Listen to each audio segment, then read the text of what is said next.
Good afternoon. This meeting will come to order. This is the regular meeting of the Land Use and Transportation Committee. I am Supervisor Malia Cohen. I'm the chair of this committee.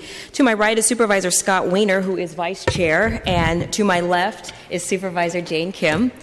Our clerk is the lovely and talented Miss Andrea Osbury. I also would like to recognize Jesse Larson, who is helping us with this broadcast at SF Gov TV, and Jim Smith. Madam Clerk, do you have any announcements for us? Yes, please silence all electronic devices. Completed speaker cards and copies of any documents to be included as part of the file should be submitted to the clerk. Items acted upon today may appear on the June 16th Board of Supervisors agenda unless otherwise stated. Excellent. Thank you. Could you please call item number 1? Item number 1 is an ordinance amending the Health and Public Works Codes for mandatory use of alternative water supplies in new construction. Okay. Supervisor Weiner is the author of this item. Supervisor Weiner. Thank you very much, Madam Chair, and thank you for scheduling this item to be heard today. Colleagues, before us today is legislation that I've authored to significantly increase water recycling, water reuse in San Francisco, particularly by requiring water recycling in large new developments, to require all new developments to engage in a water budget analysis and to make it city policy within 5 years to use only recycled water for irrigation and cleaning of our parks and public spaces. I want to thank Supervisors Breed, Avalos, and Christensen for co-sponsoring this legislation. The legislation, as far as we know, is the first of its kind, another example of San Francisco leading the way when it comes to environmental sustainability. Colleagues, as you know, water is a limited and precious resource. For many years, this state and this country has not treated it as the limited resource that it is.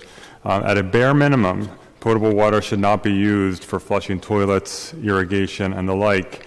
But we know with improvements in technology that we can make very, very broad use of recycled water. California's water shortage, our drought, is a severe public policy crisis. Indeed, if it continues, at some point it becomes an existential threat to our state. This is not a temporary problem. This is a long-term structural problem that, frankly, the state should have addressed many years ago, but it's never too late to start addressing this huge problem. According to some estimates, we may only have a year or two of stored water capacity left in California if the drought continues unabated. Even when this drought someday ends, we will still be vulnerable to the same water shortage challenges for decades to come, particularly as our population continues to grow. We need structural changes in terms of how we use this resource. We must take aggressive policy actions now to conserve water and to make the very best and most efficient use of the limited water we have. Last year, in this committee, I held a hearing on the drought and what the city is doing around efforts to use non-potable water for public uses and what policies we could implement to improve water conservation and water reuse in San Francisco. At the time, I was, and I still am, interested in legislation to require individual water sub-metering within new multi-unit buildings to incentivize individuals to conserve because they will be paying for their own water use. Currently, there is legislation at the state level to require individual sub-metering, and we are holding off our local effort to see what happens there. Also, at that hearing a year ago, we heard about the PUC's on-site water reuse program. Through this program, developers work with the PUC to voluntarily install systems that capture gray water from sinks and laundries, rainwater, and foundation water, and use this water for non-potable uses like toilet flushing and irrigation. The legislation before us today will take this program a step further by mandating these systems in new developments of 250,000 square feet or more. Developers can choose to either install these systems within their building or to join with other nearby buildings to create a so-called district where one recycling system serves multiple buildings.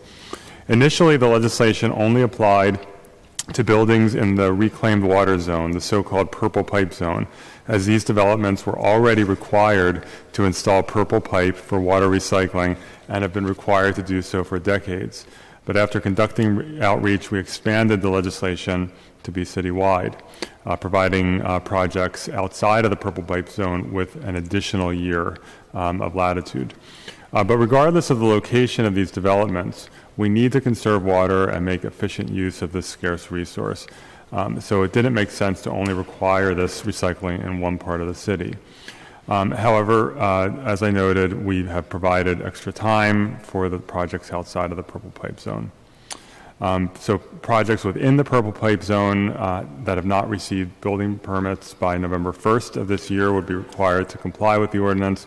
Developments outside of the Purple Pipe Zone that have not received their building permits by November 1st of 2016 will be required to comply. The legislation also will require developments citywide of 40,000 square feet or more to go through an on-site water reuse analysis by the PUC to determine the feasibility of implementing one of these systems. The savings from these systems are real. Mixed-use developments can offset 100% of their non-potable demands through water reuse systems. A residential development of 500,000 square feet can reduce its potable water use by 2 million gallons a year. In addition to these requirements of new developments, the city itself also needs to do more to increase our non-potable water use.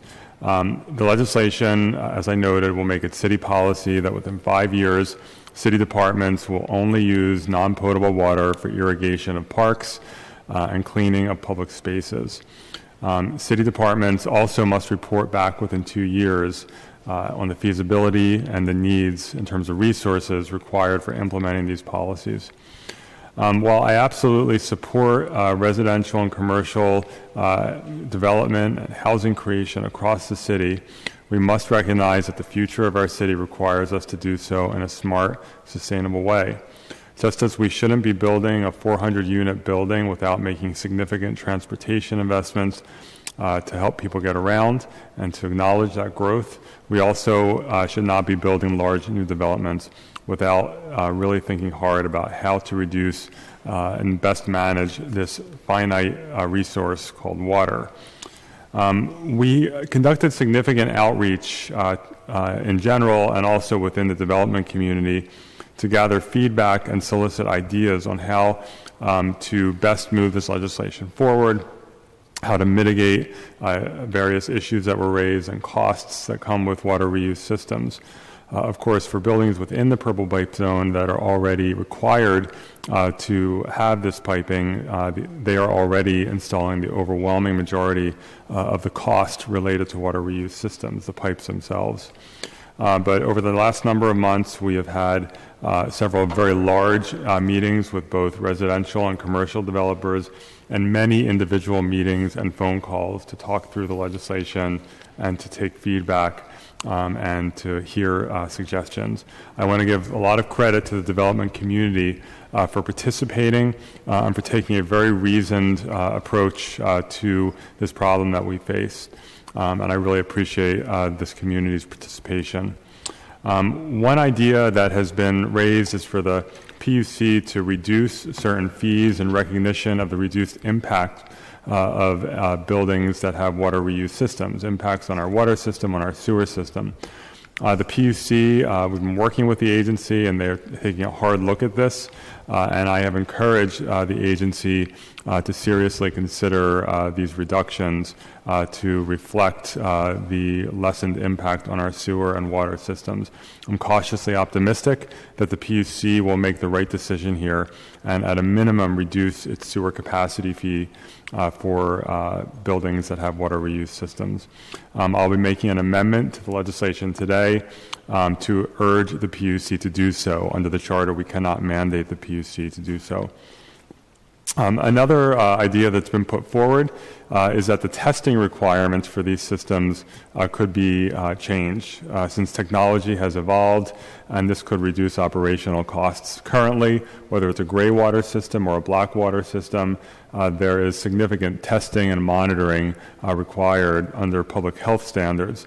The Department of Public Health informs us that it is evaluating whether the standards are perhaps too conservative since they were adopted when technology was not what it is today. and whether these standards should be loosened to reflect the fact that current reuse technology allows us to have very, very safe reused water, whether it's gray water or black water. We know that these systems often pay for themselves over time since the buildings at issue purchase less water. We also made an additional amendment to try to make it easier for buildings to form so-called districts where one building has a water reuse system and several buildings share that system, which spreads the cost. To do so, you need an encroachment permit because you have to connect a pipe from one building to the other, often under a street. In this legislation, we are converting that permit from a major encroachment to a minor encroachment, which will make it a much easier permit to obtain. We are also contemplating and working on trailing legislation which will exempt the square footage taken up by water reuse systems from FAR and impact fee assessments. If developers are investing in the equipment needed to recycle water, that square footage should not be subject to impact fees. And then finally, we are considering follow-up legislation, and we will be doing broad outreach in the development community about the numerous existing buildings in the purple pipe zone that currently have purple pipe, and that purple pipe is sitting there unused, and whether we should have legislation that requires over a certain number of years those existing buildings to find a recycled water source, whether it's installing their own equipment or linking to another building to form a district. I have been and I continue to be very open to other reasonable ideas that will help mitigate costs and impacts. The goal here, which we all share, is to make the best use of our water supply, our precious water supply.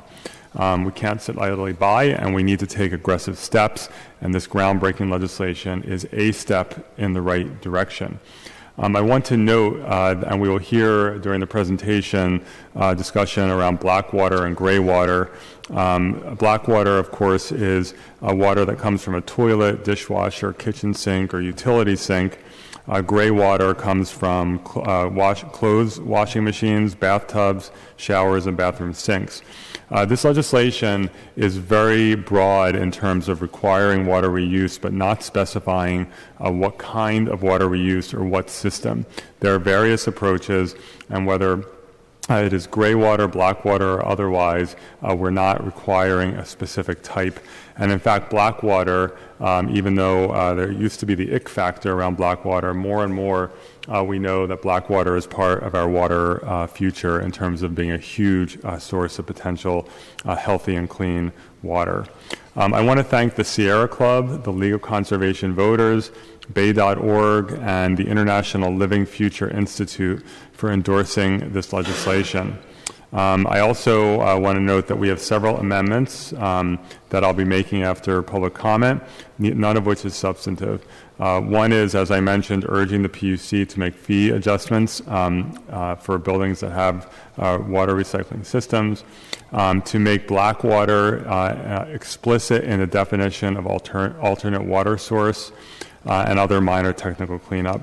And today, before public comment, we will be hearing from our Public Utilities Commission about how these systems work, and we'll also have a short presentation about a gray water and rainwater system that's being installed at 181 Fremont. And we have representatives from the Department of Public Health and the Department of Building Inspection here to answer any questions. So, Madam Chair, if there are no initial comments or questions, I would like to call up Paula Kehoe from the Public Utilities Commission. Okay.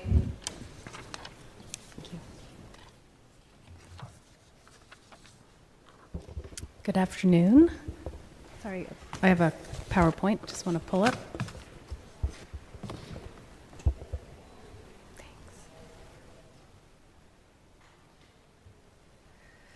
Good afternoon, Supervisors. Paula Kehoe. I'm the Director of Water Resources with the San Francisco Public Utilities Commission. And as Supervisor Wiener mentioned, I'm going to talk about San Francisco's non-potable water program and what's involved with the program, how it works, and some examples of these on-site water treatment systems happening today in San Francisco. The non-potable water program, though, is part of the San Francisco's local water program, which consists of a conservation program. I think you know we've been doing conservation here in San Francisco for many decades. Currently, our residential per capita is 44 gallons per day per person, and that's one of the lowest per capita rates in the state of California. And that's because our consumers here in San Francisco have been responding to our call for reducing demands, and especially during the drought today. We also have a groundwater program. We are actively building groundwater wells on the west side of San Francisco, where we will take pump groundwater and blend that with our surface water supplies. We also have a groundwater program south of San Francisco, working with our communities to the south to develop a groundwater program for dry years, such as the time we're in right now. We have a recycled water program. Currently, we irrigate Harding Park Golf Course and Sharp Park Golf Course with recycled water. We also have a proposal to build a recycled water treatment plant at the Oceanside Treatment Plant on the west side of San Francisco to irrigate Golden Gate Park, Lincoln Park, and the portions of the Presidio. Today we're here to talk about the non-potable program, which is based on installing on-site water treatment systems to collect and treat alternate water sources for non-potable applications such as toilet flushing and irrigation. So the types of water sources that we're talking about in the program include rainwater, and we define rainwater as water that hits the roof, storm water, water that hits our streets, our sidewalks, and our parking lots. Also, alternate water sources include foundation drainage or nuisance groundwater. There's many buildings in San Francisco that pump groundwater to prevent flooding in their buildings, and that water is discharged to the sewer system today.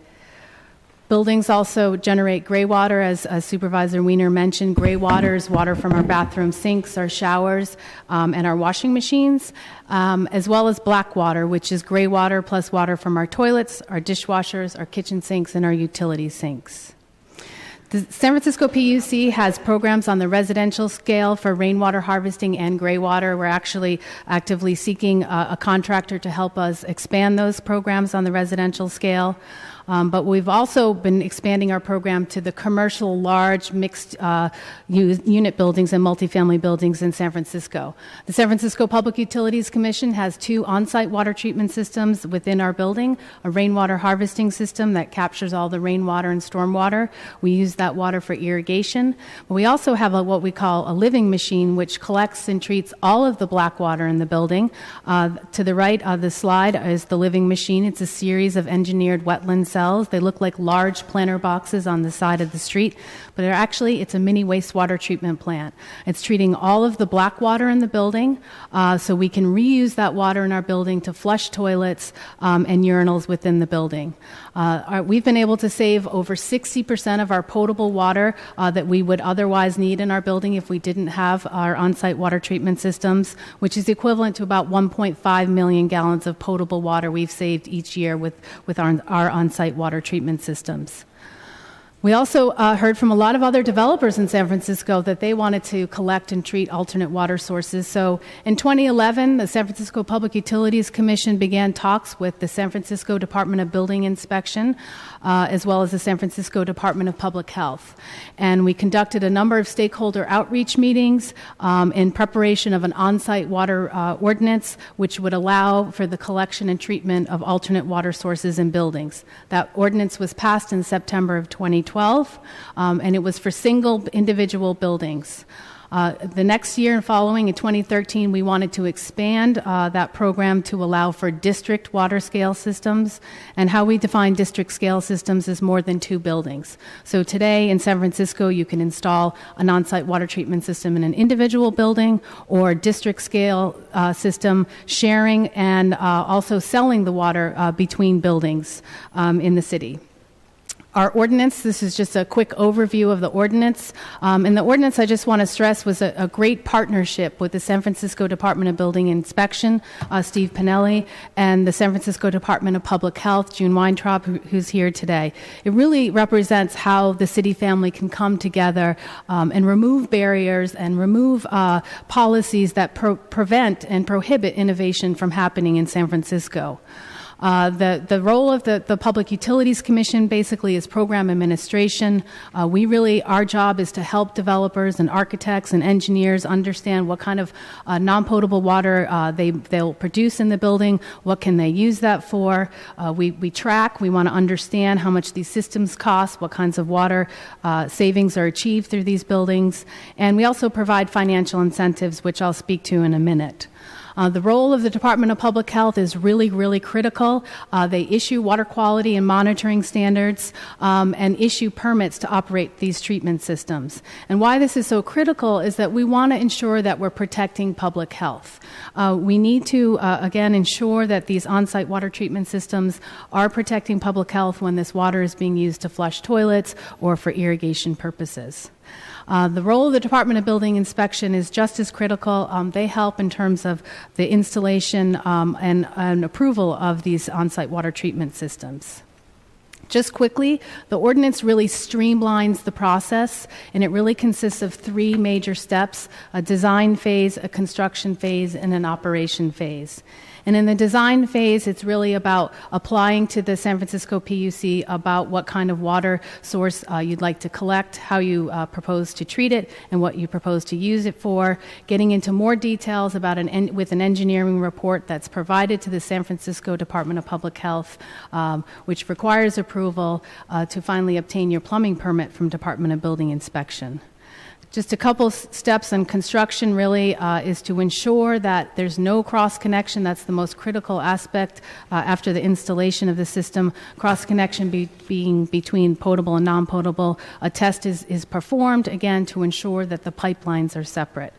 And in operation, there's generally three phases of operation. To start up a system, the system is started up, but the water is discharged to the sewer, just to allow the operator to get a sense of how the system's working, and then ultimately, obviously, use the water for non-potable applications like toilet flushing or irrigation.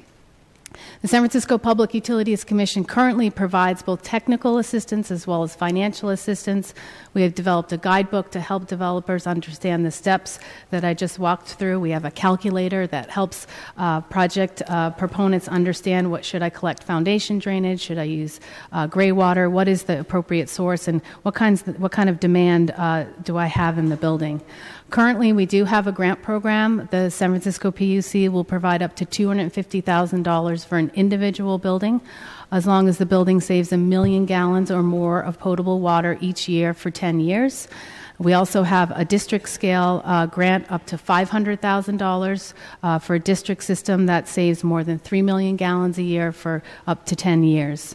We are considering if indeed this legislation does go forward. In general, the PUC does not provide grants for ordinances or requirements, but we are looking at amending our grant program, and we're considering such things as if it's an existing dual-plumb building, a proponent could apply for a grant to install an on-site water treatment system, similar to what Supervisor Wiener mentioned a few minutes ago. Also looking at opportunities for a grant if an existing dual-plumb building wants to connect to one of these new buildings that is trying to form a district-scale water system project.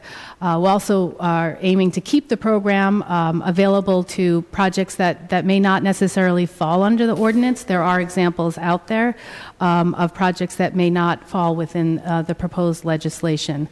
We are also looking at our capacity fees, as well as our flow factor assessments, and we've been looking at modifying those fees. And our plan is to take it back to our commission, the San Francisco Public Utilities Commission, with our proposed changes in early September. I mentioned earlier we collect a lot of information and track these projects that are happening in San Francisco. We have a report. All of the information, by the way, that I've been talking about today is available online, this report. And I just want to highlight a couple examples that are happening today in San Francisco. St. Anthony's Building has installed a rainwater harvesting system to use the water for toilet and urinal flushing. PG&E building is actually an existing building here in San Francisco that went ahead and retrofitted the building to collect the foundation drainage beneath the building, to treat it, and to use it for toilet and urinal flushing. Pier 27 is operating a rainwater harvesting system for toilet and urinal flushing, as well as for irrigation. San Francisco Public Safety Building, recently completed and constructed here in the city, is collecting rainwater, stormwater, and gray water, multiple sources of water for toilet and urinal flushing, as well as for irrigation. Transbay Transit Center, one of the original proponents of collecting and the interest in collecting and treating alternate water sources, is in the final design for a rainwater and gray water system for toilet and urinal flushing applications, as well as irrigation. 181 Fremont, a new 70-story building, a mixed-use building. I'm not going to get into too much detail. I think you'll hear more of a presentation on this, but is currently under construction, installing a system to collect and treat gray water and rainwater for toilet and flushing, as well as irrigation. Finally, the last two examples are just examples of district-scale applications. Moscone Convention Center is, as you are aware, looking at expanding the center. There's a lot of foundation drainage at Moscone Center. So the planning is to look at capturing that water for toilet and urinal flushing, as well as irrigation at the convention center, as well as the possibility of installing a truck fill station to provide water for street sweeping purposes in downtown San Francisco. And we have another foundation project, UN Plaza. The PUC has been working very closely with Department of Public Works to install a treatment system at UN Plaza, again, to capture the foundation drainage. And that truck fill station, the purposes for that water would be, again, for street cleaning purposes in downtown San Francisco, irrigation, and also for fountain makeup water. So as I mentioned, all of our materials are available online, the ordinance, our guidebook, our grant program at sfwater.org/NP, and I'm happy to answer any questions you may have. Thank you, Ms. Kehoe, and thank you very much for all your work over the years, and you've been you and your staff have been very helpful during this legislative process, and we appreciate that. Just a couple of questions. Well, first, thank you for those examples, and I think it's important for the private sector to see that we're not just telling private developers what to do, that the cities and also Transbay, these governmental buildings are being built with recycled water, and that's important. And I think the Moscone Center falls within the area as well. Mm-hmm. So I think everyone's going to have to comply with this legislation. So a couple of things. In terms of monitoring, and thank you for mentioning that, I know that the Department of Public Health, I understand, is actually taking another look, along with other cities, about whether the health standards for monitoring gray water, but also black water, are too conservative. Can you just comment on that?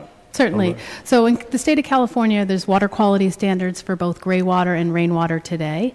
However, there aren't any water quality standards for black water systems, stormwater, or foundation drainage. So through our legislation, Department of Public Health established water quality standards, and also there aren't any monitoring requirements today. However, we believe as a city and these kinds of systems that we should have monitoring requirements, ongoing monitoring. So we developed our program, and we've also, the San Francisco PUC is spearheading a national program to look at what is the appropriate water quality and monitoring standards. We have a project that we're working with. We're being funded by the Water Reuse Foundation, Water Research Foundation, and Water Environment Research Foundation to bring together a panel of experts to develop recommendations, and with our stakeholder advisory committee comprised of public health officials, hopefully come to consensus at the end of this calendar year with looking at these water quality standards and monitoring requirements. Great. I also, I know the PUC is evaluating potential fee adjustments for buildings that use or have water reuse systems, and I want to thank the agency for doing that, and I really want to encourage that process to move forward and encourage the agency to make those fee adjustments. We're requiring this for these buildings, and we want to make sure that we're also that they're getting a benefit in terms of less strain on the sewer system. In addition to buildings that do it voluntarily because they're smaller, we want them to see that benefit as well.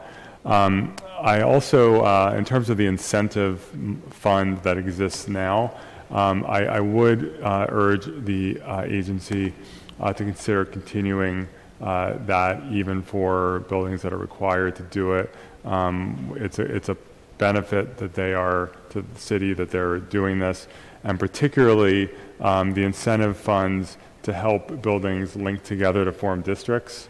Since we're not mandating districts here, that is still a really powerful and important incentive. And in fact, for buildings, if 3 or 4 buildings are sharing one water reuse system, it spreads the cost. It just makes it easier for everyone. So I hope the agency will seriously consider that.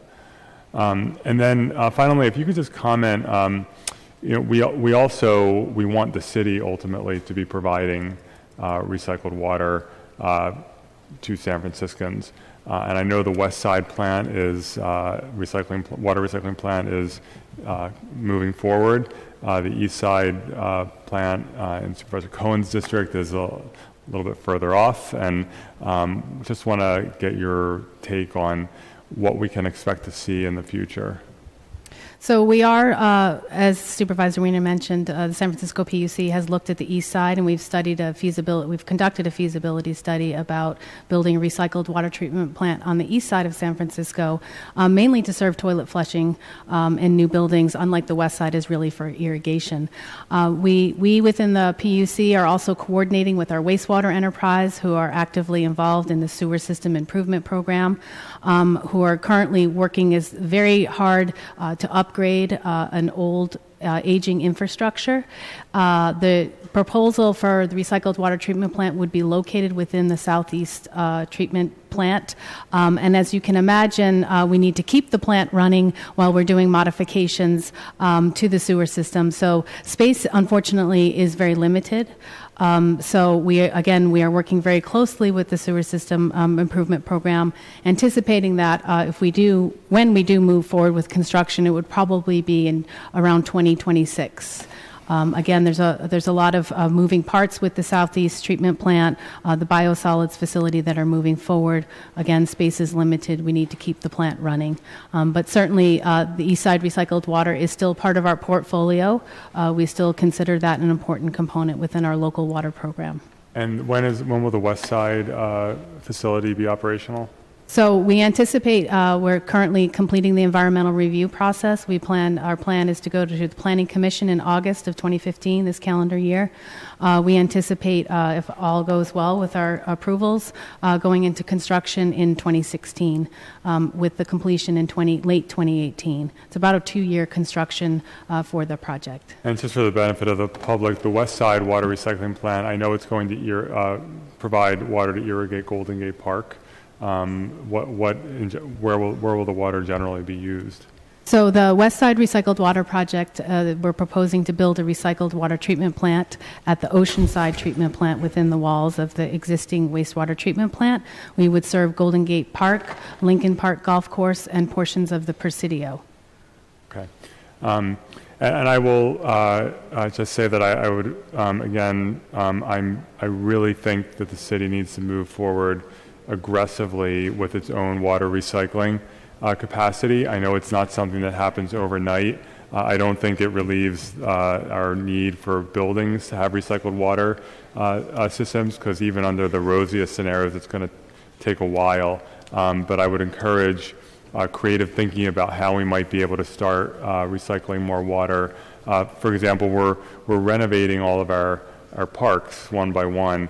And I would like to, I hate the fact that Dolores Park is irrigated with potable water. Our park system should be irrigated with recycled water. And if Phil Ginsburg were here, and he would say, I would love to do that, but we don't have a source.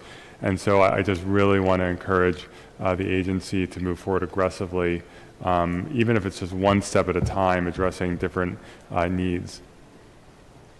Great. Thank you. Thank you. Madam Chair, I think Supervisor Kim. I have a couple questions, actually, just really quickly. I just wanted to know, the non-potable water program, I think you spent a little bit of time in your presentation talking a little bit about the future that you'd like to go into for San Francisco. What are the costs associated to get us to that level of using non-potable water on a more regular basis, more consistently? So I would say that the part parts of our program, we have a recycled water program. We're focusing just on non-potable water with the recycled water program, just for irrigation purposes and toilet flushing, and as well as these on-site water treatment systems. So today we have about 6 projects that are currently online in terms of on-site water treatment systems that are in the building. We have approximately in total about 25 other applicants that are considering using non-potable water within their building or within a district in San Francisco. So the number is growing. And just in terms of when we passed the ordinance in 2012, that really enabled a streamlined process to move forward with these kinds of decentralized on-site water systems. But we're focusing mainly on non-potable when it comes to these kinds of systems for San Francisco. So there are no costs? Oh, the cost, sorry. I'm sorry, apologize. So the costs are to the building owner. So a treatment system may range from $250,000 to $1 million. It really depends on the type of on-site water treatment system that's selected. For example, the on-site water treatment system in our building, the living machine, costs approximately $1 million for that system. I think you'll hear from 181 Fremont in a few minutes, and they may have costs in terms of how much that treatment system is. There's about 15 different vendors. We've collected information on different vendors throughout the country that provide treatment systems, and it varies according to what kind of water is collected, how much water is used, et cetera. So there are, unfortunately, it's not just one answer, one number. There's a range. So does that mean that building owners are able to select their preferred treatment system? Yes, so that's a great question. Thank you. So what we ask for is an engineering report which looks into what kind of water, specifically what kind of water you're going to collect, whether it's gray water or rainwater. How are you going to treat it? So what kind of treatment system are you going to use? Are you going to use a membrane bioreactor, which is considered like a packaged treatment system versus like a living machine? And then the water quality that will be produced by that. All of that information is very specific, very detailed, that gets approved by the Department of Public Health. And there's a variety. We don't say what kind of treatment system you need to use. Thank you. Thank you very much, Supervisor Kim. Thank you. And it was actually really great to have an understanding of the work that our new city public buildings are doing in whole, and to learn a little bit more about this proposed ordinance. And I think that this is definitely a step in the right direction. I think there's nothing more tragic than the amount of water that we waste, clean water that we waste, that could have otherwise been rainwater, gray water, and foundation drainage. And so this is something that is really good to see. I noticed with some of our public's buildings, like Pier 27, and a couple of other sites, you said their primary is it non-potable water is rainwater? In some examples, yes, rainwater. So Pier 27, for example, was collecting rainwater. They were also complying with the city's stormwater ordinance as a way of complying with that ordinance, and again, to install a rainwater harvesting system to reuse that water for beneficial uses. This proposal, though, would require that these large development projects collect and reuse rainwater, gray water, and foundation drainage, all three? Or is it either or? It doesn't require any particular. They have to do a water budget and then try to meet as much of the water needs as possible through those various sources. Okay. I guess, one of the concerns I had about rainwater only is that we haven't had a lot of rainwater. And so in a year like this year, I imagine then, some of these sites would then convert to using potable water instead. Agreed, and I think that's why we designed our program to cover many types of alternate water sources, so it's not just rainwater in case it doesn't rain. There's also the opportunity to look at other sources that are more reliable and more readily available and produced on a more ongoing basis. Great. And I know that this is beyond the scope of the proposed ordinance, but Supervisor Wiener did talk about sites on the east side and the west side. On the west side for irrigation, on the east side maybe to provide non-potable water to some large building developments. If if our residents in existing buildings, smaller buildings, were interested in also converting to more non-potable water use, is there a resource within the PUC or DPH that they could go to? What are the possible alternatives? So for residential properties, we really encourage rainwater harvesting. Using a rain barrel to capture rainwater. We also have a gray water program that the San Francisco PUC has developed, where you can install a three-way valve on your laundry machine for subsurface irrigation, for irrigation that's not spray, for homeowners. We have a program online in terms of our materials. We're actively seeking a contractor to encourage more workshops and more outreach with our residents here in San Francisco to expand that program even further. And we anticipate that program being up and running again, because we had it in place, but up and running again in the fall of this year. Oh, I wasn't even aware of that. So our single-family homeowners or kind of smaller multi-unit buildings already can go to the PUC to look at ways to reroute their laundry water. Yes, so we have water into their toilets. Yep, we have an extensive manual online. There is a permit that's required from the Department of Building Inspection if a homeowner wants to alter any interior plumbing. Say, for example, they want to take their bathtub and use that water for outdoor, again, subsurface irrigation. There is a permit that's required by the Department of Building Inspection. The San Francisco PUC will rebate that permit to the homeowner in order to facilitate that process. That's great. So we are paying for that permit. Yeah, there is a permit and then again, the PUC will rebate the permit fee to the homeowner. And again, our manual is online to help homeowners understand how to install a gray water system. I think that's a great opportunity, but just for those that may not be as familiar, are there any kind of costs to doing that? Are there any health concerns that they should be thoughtful about when they convert their housing system to that type of system? Certainly when it comes to gray water, and again, that's why I've been stressing the word subsurface. Basically, you're not treating the water, the gray water, so what you're allowed to do under the state of California is, again, to take the laundry water and use it in your backyard for subsurface irrigation, not spray, because you don't want to come into contact with that water for any potential concern, health concern. Also, you're not allowed to irrigate any kind of vegetation that you would eat, like any raw vegetable or thing like type of vegetation with gray water. But there's certainly applications, and again, we've had a program in place, and we will continue to resume that place once we get another contractor. So there's interest from San Francisco residents on gray water, and we provide a workshop and training. And routing that water to your toilet, is there any potential concerns there? We actually handle that by case basis, and I would defer that to June with the Department of Public Health. But we really want to ensure that the public is protected from any potential contaminants in the gray water. No, thank you. I think it's a great program, great opportunity. I just want to make sure that everyone is well educated on the safety of installing a system like that in their homes, which we want to encourage our residents to do. Thank you. Thank you.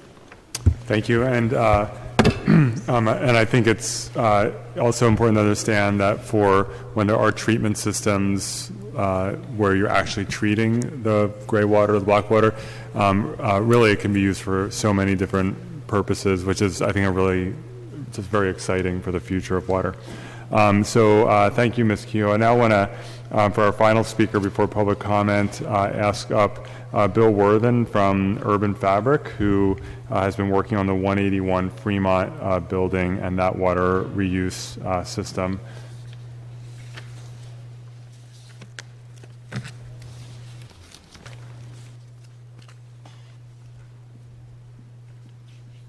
Good afternoon. My name's Bill Worthen. I'm the founding principal of Urban Fabric, Inc. We're sustainability consultants. We help architects, engineers, policymakers be more green and achieve Cal Green requirements, and we work a lot with our San Francisco Green Building Code. I'm here today to talk about 181 Fremont. For those of you that know, this is 181.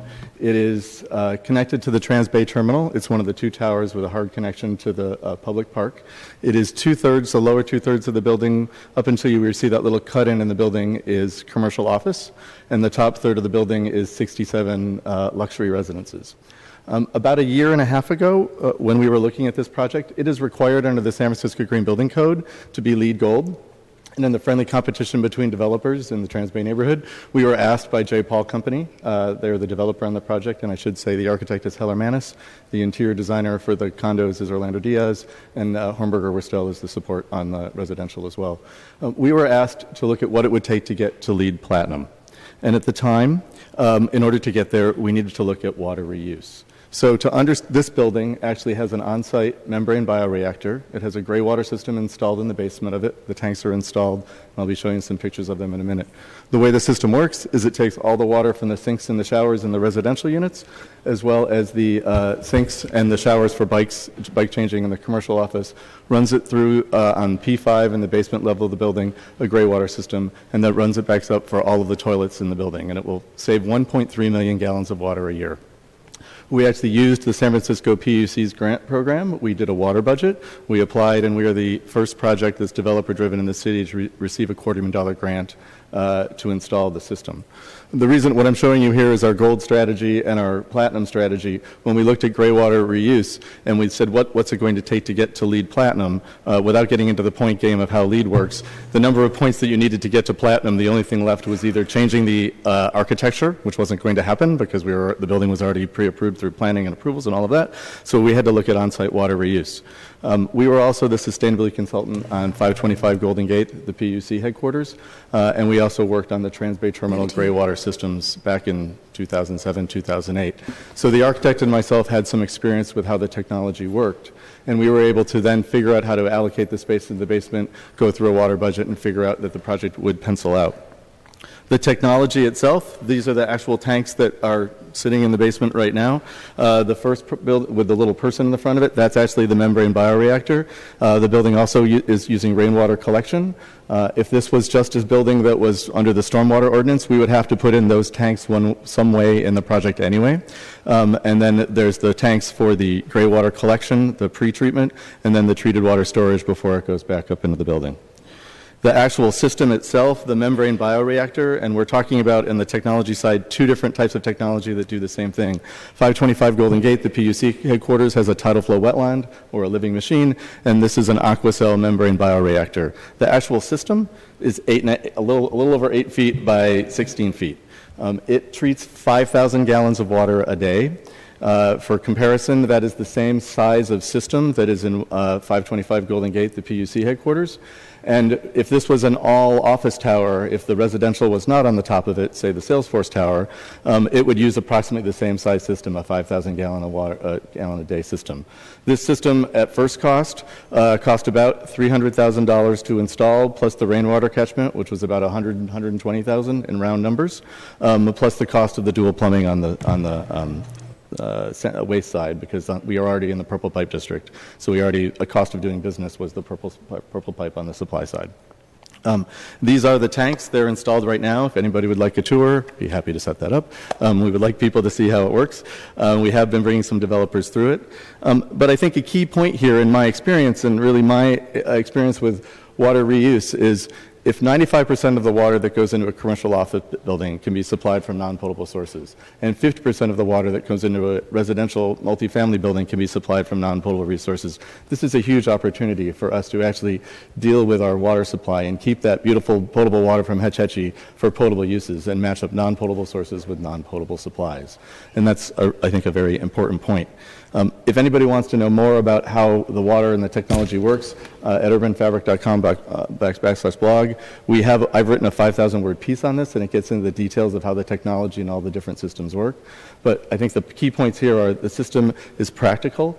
I spent a week last June going to Sydney to kick the tires on all of the different systems that Aquacell had installed.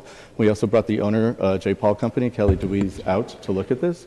And we would not have this system in had we not really gone through that experience. And so there is a learning curve, but the technology is sound. Cost recovery is reasonable. This had a 8 or 9 year payback. When we looked at it at the current cost of water, that's not with the cost of water as to where it's projected to go. And the technology is real and practical. So I'll leave it there and open up to questions. Yeah, just one quick question. In terms of the cost of the system, the breakdown in terms of the pipe installation, versus the actual equipment to treat and recycle the water. My understanding is that a significant majority of the cost is the piping itself. I would agree, and if we are talking gray water in the Transbay Transit Center or in a multifamily residential, the cost of dual plumbing on the sanitary side, just so you're separating the sinks and the showers from the toilets, because that's how you would separate gray from black, that can be a notable cost. If you just went to Blackwater and dealt with a Blackwater system in a commercial office building, you would not have that cost. Right. And so it's actually two important points. One is that Blackwater systems are actually cheaper, and I know in the future we're going to be seeing probably more and more use of Blackwater, as we should. But also, just to be very, very clear for members of the public, in the so-called purple pipe zone, these buildings have already been built with the dual piping for 25 years, I think 20 years. Paula, 10 or 15 years at least, a long time. A long time. Very long time. A long time. Yes. And so they're already required to be built with the piping. That cost is already there. Correct. That's a cost of doing business in the Purple Pipe District, which would include 181. Great. Thank you. Thank you. Okay. Thank you. Madam Chair, then I think at this point we'll move to public comment. I do have a few public comment cards. Peter Vorster from the Bay Institute, Ken Cleveland from BOMA, and I want to thank Mr. Cleveland. He brought in a group of BOMA members to meet with us. It was very helpful. Tim Colin from the Housing Action Coalition, and thank you, Mr. Colin, as well, who also brought in actually several very large groups of developers to meet with us. John Rizzo from the Sierra Club, Peter Druckmeyer from Tuolumne River Trust, Jim Haas, and Bill Worthen already spoke. So, Mr. Cleveland. Good afternoon, supervisors. Thank you for the opportunity to comment on the legislation. I'd like to just bring a few words of caution and context to this legislation. You know, in the past, BOMA supported and worked with the cities, in terms of adopting a green building code. So we have one of the strictest, green building codes in the country. We supported the city when it mandated energy benchmarking and energy auditing of commercial office buildings. We supported the city when the city said we need to do more in recycling, we need to compost as well, which is another added expense, of course, to operating an office building. We supported the city when it said we need to mandate low-flow toilets and urinals and refitting all the plumbing fixtures in your buildings. We supported the legislation that said, commercial construction, you need to put money into the housing fund, you need to put money into public transportation, open space, you need to create publicly accessible, privately owned spaces. You have to put money into new parks, into art. And we supported the city when it said you need to allow bicycles in office buildings. So now comes the latest requirement to be placed on new construction in San Francisco. That's really a very small part of the water consumption problem in our state. We are facing a drought, but it is a statewide drought. In fact, according to the California Department of Water Resources, all commercial buildings throughout the state only use 2.5% of the water consumed in the state. So regulating this particular use of water is a tiny piece, and within San Francisco, it's really a 0.9% of the water that's consumed. So, in the state, I truly understand, to truly understand the impacts of this cost benefit, we went to developers and said, come up with some statistics and costs. And I have a report here, which I'll give to you, put together by Plan Construction on behalf of TMG members. If you could just finish your thought there. So we're simply saying, look at the cost. We understand that. We applaud your efforts to get the SFPUC and the Department of Health to work through on some trailing legislation that will provide incentives. We appreciate that very much. And keep in mind also that the spaces that you're using for this water reclamation is also spaces that could be used for parking. So that's a revenue stream that will no longer be available to the building owner. Thank you. Thank you. If you would just leave that on the banister, we'll put it into the record. Thank you, Mr. Cleveland. And thank you again for bringing folks in to meet with us. Mr. Colin. Good afternoon, Supervisors. Tim Colin on behalf of the San Francisco Housing Action Coalition. I want to commend Supervisor Wiener and the other sponsors of this important legislation. I think that the drought, global global climate change and our California's too painfully limited water resources have conspired to bring us to this day, we all knew was coming, and here we are. We think this is important and moves us in the right direction. That being said, I'd echo some of the comments that Mr. Cleveland made about this being yet one more cost that should be recognized. And I think you already alluded to it in your remarks, is that putting these in is a good idea, and using Hetch Hetchy water, squandering it for the uses that some of the uses that we have now is no longer defensible. But building these systems is a benefit to the ratepayers and to the PUC. And the PUC already has a grant program to incentivize this. I think it is important to recognize where the benefits are and the incentives we want to create. And I think it is important to try and find ways, I recognize that your legislation can't do this here, but to find ways to offset the cost, a significant cost that this is going to entail. And certainly the PUC has a responsibility to do this, and they're working on it. But you alluded to some other things that probably would come from the planning department, and that might be FAR offsets or parking space offsets. There are a lot of things we could do, but I think it might be the wrong approach simply to say, here, start building it, build these. We were supposed to provide recycled water ages ago, but you'll do it now.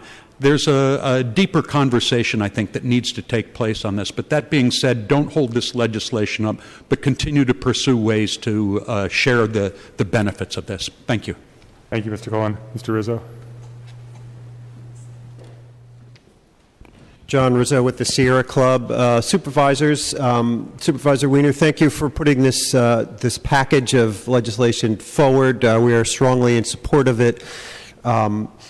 It's a great first start, a great package of incentives and requirements. As the New York Times and some other outlets have put forward, California's whole water system is out of date, unfortunately. It is based on a 19th century model of snowpacks that lasted through July and then melted and then filled up our reservoirs. Those days are gone with climate change. We're in a new era, and as these outlets have pointed out, we need a new water infrastructure, and it's got to be a complete top-to-bottom redesign.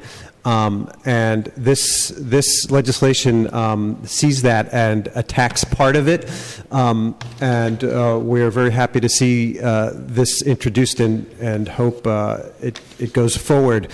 I would also point out that there are some, for further legislation, there are lots of models to look at. The city of San Diego has done some great things, but in particular, the cities in Australia have done some marvelous things in terms of water conservation and use. In the past 10 years, they have completely done the kind of restructuring of their water system that California needs, and I urge you all to take a look at that as you go forward. Thank you.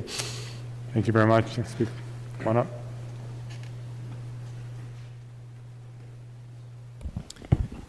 Good afternoon. Peter Dreckmeyer with the Tuolumne River Trust. I too want to thank Supervisor Wiener for bringing this forward. I think it's very timely and very, very important.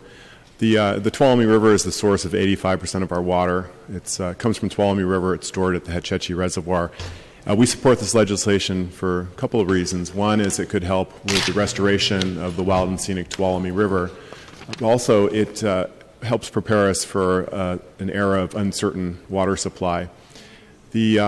Before there were any dams on the Tuolumne, there were over 100,000 salmon spawning every year. Last year we had under 700, so the fishery is on the brink. There are a number of legislative actions taking place or regulative actions. Federal Energy Regulatory Commission is going through the process of relicensing Don Pedro Dam downstream of Hetch Hetchy. And San Francisco PUC has a stake in that because if more water is required for the health of the river, the PUC would be responsible for some of that. The State Water Board is also working on water quality standards for the Bay Delta, and they're looking at increasing unimpaired flows in the Tuolumne and other rivers that feed the San Joaquin. So And then you've got the SFPUC study a couple years ago on climate change and how that's going to affect our water supply. And under one scenario, we might have 30% less water filling the Hetch Hetchy Reservoir. So for all these reasons, we need to find other water sources, and water reuse is a great opportunity for a drought-proof water supply, something that's locally controlled, also helps us out with the stormwater, wastewater collection system. So this is great legislation. We support you wholeheartedly and look forward to moving forward. Thank you. Thank you very much. Mr. Forster. Good afternoon, supervisors. I'm Peter Forster, hydrogeographer with the Bay Institute, and the Bay Institute is part of a new umbrella organization, Bay.org, which includes the Heron's Head Eco Center, which has a Blackwater living machine recycling system, as well as the Aquarium of the Bay Model Lines, the Sea Line Center. We too support and thank Supervisor Wiener for collaboratively working with developers, San Francisco Water, community groups, and city departments for fostering better stewardship of our water resources. This is a kind of integrated work that is needed in California today in dealing with our water issues. And of course, the drought is a wake-up call, as I think we all realize, to more fully value the locally available water and the value of the water we divert and use just one time from the oversubscribed rivers that flow into the Bay Delta estuary. So promoting this kind of on-site reuse for large new development is not only critical to meet the short-term challenges of the drought, but it's an essential part of an integrated strategy to mitigate the stress of increasing demand and improve the long-term supply reliability for San Francisco and the whole Bay region, including particularly the 1.8 million folks who also obtain their water from the Hetch Hetchy system. It's clear, I think, that the investments in on-site reuse, which we heard about on 181 Fremont, will reap long-term rewards for the developer and help the Bay Delta estuary, which has suffered greatly from the excessive upstream diversions. And so we hope that San Francisco can and should be a leader in this on-site reuse movement, and we look forward working with Supervisor Wiener and San Francisco Water to further encourage cost-effective on-site reuse for more of San Francisco PUC customers. So thank you again. Thank you very much. Mr. Haas. Supervisors, I'm Jim Haas. I want to emphasize the groundwater issue. I live now at 100 Van Ness, and there are sump pumps in the basement of my building which takes the groundwater and puts it in the sewer at a cost to the building of $100,000 a year. In the Civic Center area, there is what can be best described as an underground slough that causes millions of gallons of water to flow east through the area. Let me note that there are some ignorant and naive people who claim that there was a Hayes Creek and that this water once ran on the surface in a babbling brook. No, it's something that runs 50, 80 feet below the ground, and it's in heavy amounts. The buildings in the area either have sump pumps or there's an added cost to build what you call a bathtub under the building to make sure that the water doesn't seep in. That was done with the library and the garages. In 1917, the city actually put a well at City Hall to irrigate. That well was removed probably in the 30s when Van Ness Avenue was rebuilt. It is good to note that the PUC and DPW is going to build a new well in UN Plaza, but that's not going to take the bulk of the excess water that flows underground. We need to have programs to take that water that is now being pumped or is just flowing underground and reuse it in existing buildings, new buildings, or for public irrigation in the area. And I don't think your legislation addresses that in the way that's required. And we're talking about hundreds of millions of gallons of water. Thank you very much, Mr. Hassan. We actually are working on separate legislation dealing with foundation water, which I agree we need to make better use of our foundation water, and I think the first step is to do an audit and compilation of where the foundation water is. So thank you for raising that issue. Is there any additional public comment on item number 1? Seeing none, Madam Chair, may we close public comment? Public comment is closed. Thank you very much, Supervisor Weiner. Do you have any other remarks? Madam Chair, again, thank you for scheduling this item today. Thank you to members of the community who came out to testify, and to the environmental community for working with us, to our city departments, as well as to the development community. We really need a fundamentally different approach to water in California, and water recycling is certainly not the complete solution, but it is a significant piece of the solution. I'll be honest that San Francisco is behind where we need to be in terms of water recycling compared even to Orange County, let alone a place like Australia. And so we need to work hard to make sure that San Francisco, as always, is leading the way in terms of environmental sustainability.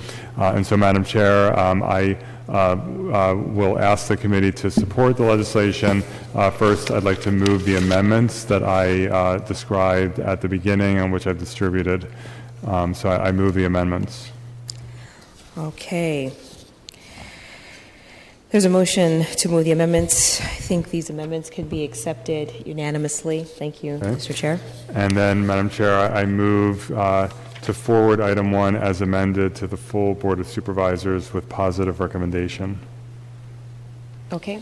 All right. Seconded by Supervisor Kim. This motion is unanimous. It moves forward with a positive recommendation. Thank you. Thank you. Thank you, Supervisor Weiner. Please add me as a sponsor to item number 1, as well as Supervisor Kim. Thank you, colleagues. Our pleasure. Could you please read item number 2, Ms. Clerk? Item number 2 is a resolution of intention to establish property-based business improvement district known as the Greater Rincon Hill Community Benefit District. Okay, so Supervisor Kim is the author of this item.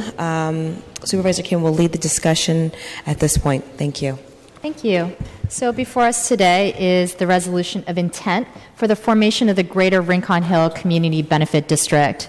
Thanks to the hard work of the Executive Committee, and just so the public knows, there has been much rapidly changing ownership of property in the area, making it only more challenging. 292 petitions have been submitted, which represents 33.25% support for the formation of the CBD, exceeding the 30% requirement. This area is a dynamic part of the city, transforming from a formerly industrial neighborhood to a new neighborhood of mixed-income housing, office, and of course home to the new Transbay Terminal and City Park. The formation of the Community Benefits District is an important step in the implementation of the Transbay and Rincon Hill Area Plan. In fiscal year 2015, the CBD will have a $2.5 million budget that will continue to grow over time and will focus on public safety, cleaning and maintenance, parks and green space, and of course communications and development. Really key to ensure that we are building a complete neighborhood, of which the city is really committed to our residents and workers. I want to take the moment to thank the Executive Committee, in particular John Cornwell, Katina Johnson, and Lauren Post, who are all here today, who have been working tirelessly since April 2012 to ensure the formation of the district was inclusive. We know, having seen several CBDs, both new and renewing, come before the board, that they can't be successful without the leadership and dedication of our residents on the ground and, of course, the staff of the CBD. We do have a staff presentation here today. Crizia Tano, Senior Project Manager at Mayor's Office of Economic and Workforce Development, is here to present. And we do also have Mary McHugh from MJM Management on the CBD management plan. Thank you, Ms. Tano. Chair Cohen, Supervisor Kim, and Supervisor Weiner, thank you for accommodating this item at land use, which is typically we are at GAO, so this has been a relief to our CBD formation campaign. Unfortunately, Mary had an ankle accident and she will not be able to present with me, but she has sent Tessa Del Rey from her staff to present on this item with me. Crizia Tano, Senior Project Manager with OEWD. I oversee the CBD program for the city. Today, before you is a resolution of intention to establish a property-based district called the Greater Rincon Hill Community Benefit District. Please note that an updated version of the management plan and engineers report have been provided to you all. There were minor amendments to correct some parcel issues. Members of the steering committee of the Greater Rincon Hill CBD have been conducting outreach for quite some time to determine whether or not a CBD would be viable in this neighborhood, and furthermore to establish what services would be appropriate to deliver and the appropriate cost to benefit that would be charged to each parcel. The proposed budget for the district is $2.47 million, of which $2.42 will come from assessment funds in the first year. There are 3,279 parcels that will be represented under this CBD, all of which will be provided a variety of important supplemental services, activities, and improvements. These services will benefit not only the property owners, but the business owners and the neighborhood as a whole. On June 2nd, as the supervisor stated, we received 33.25% weighted support in favor of forming this district, which is over the 30% threshold. The CBD is proposed for a 15-year period. If the proposed resolution of intention to establish is passed here at this committee and then advanced to the board tomorrow and also passed, we will be mailing ballots at the end of this week to all property owners within the district.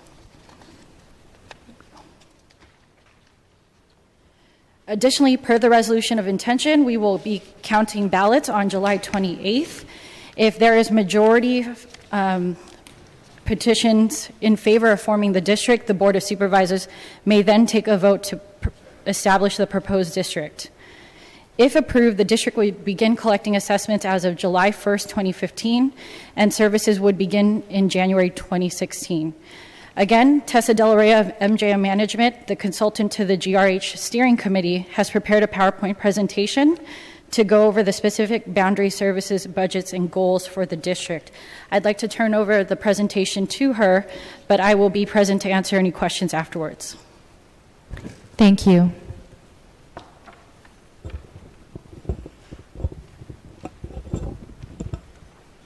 Good afternoon. Thank you for allowing us to present today. I'm Tessa Del Rey with MJM Management Group, consultants on the formation of the Greater Rincon CBD.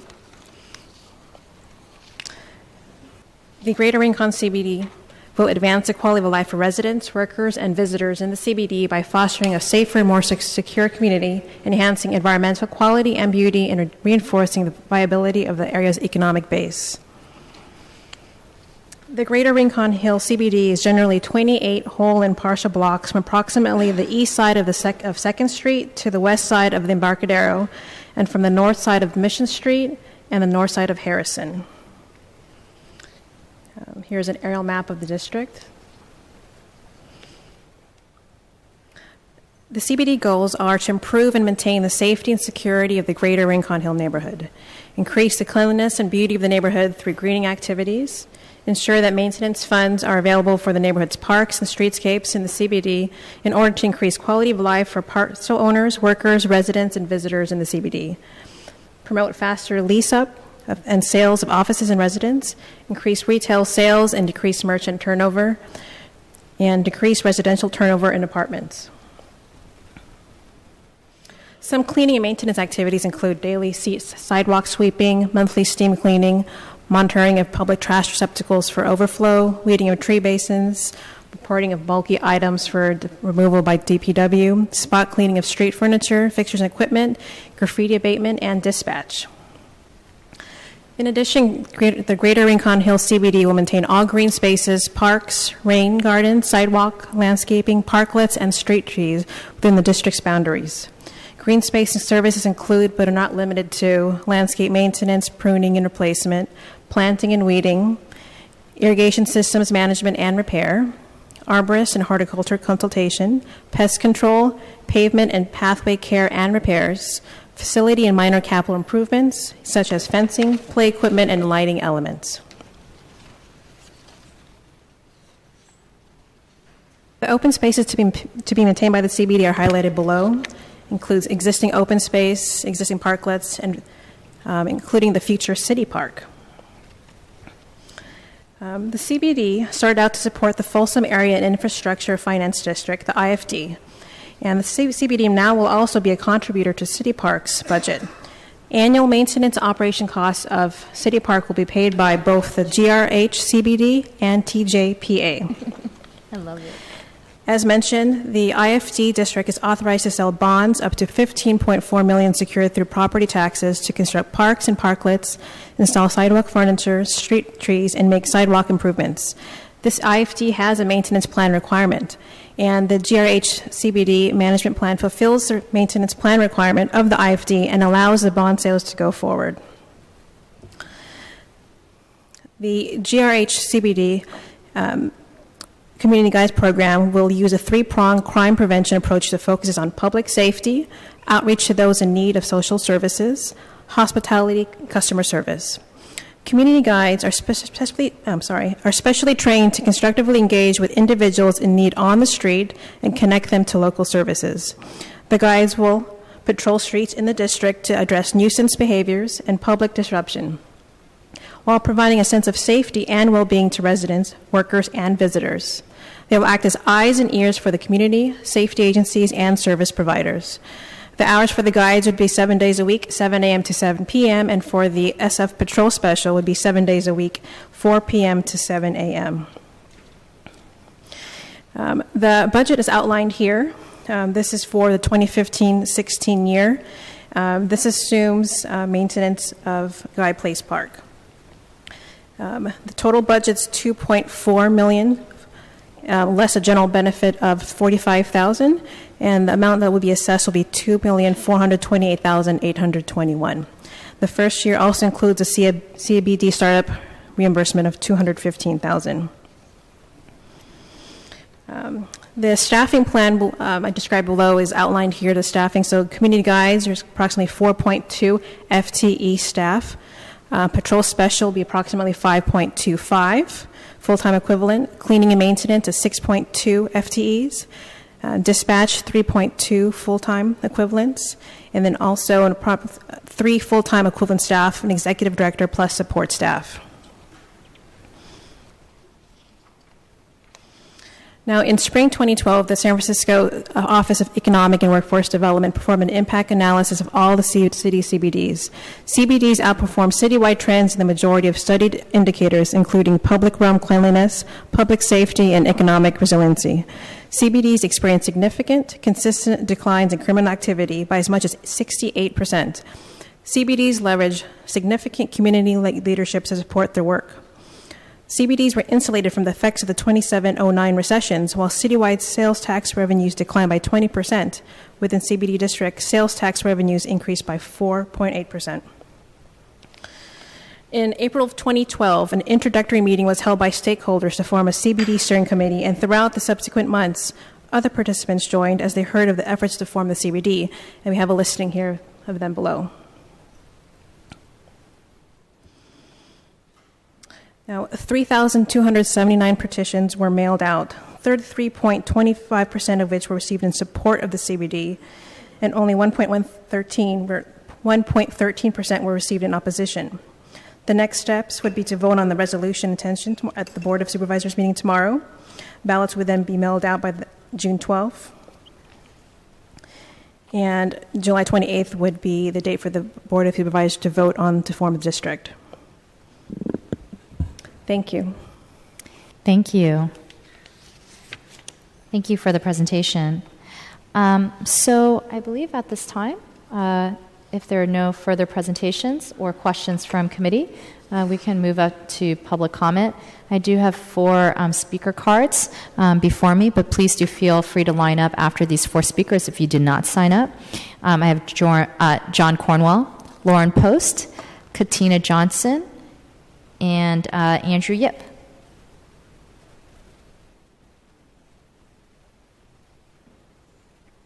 And even if you haven't signed up, please feel free to line up.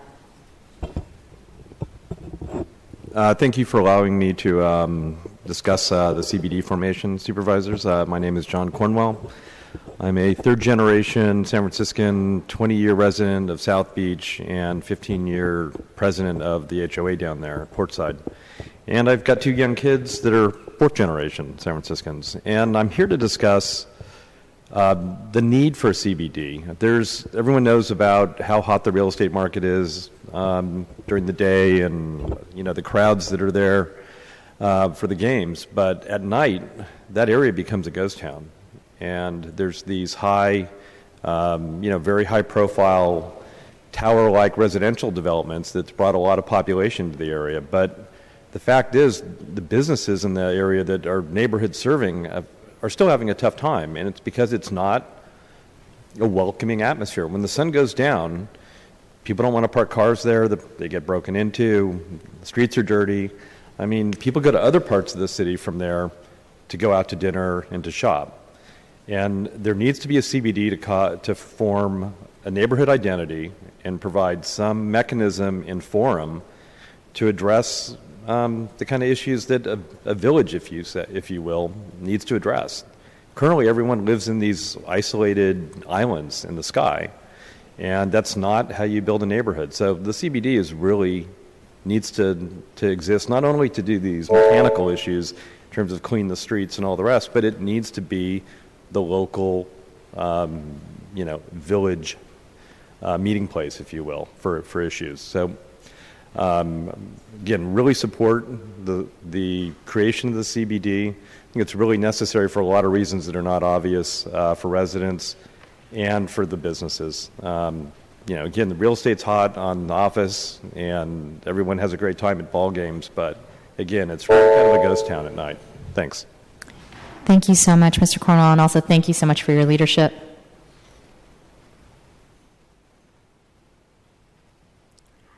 Good afternoon, Madam Chair and members of the committee. My name is Lauren Post. I also am a resident of District 6. I live in the Trans-Bay part of District 6, which forms the northern portion of the proposed Greater Rincon Hill Community Benefit District.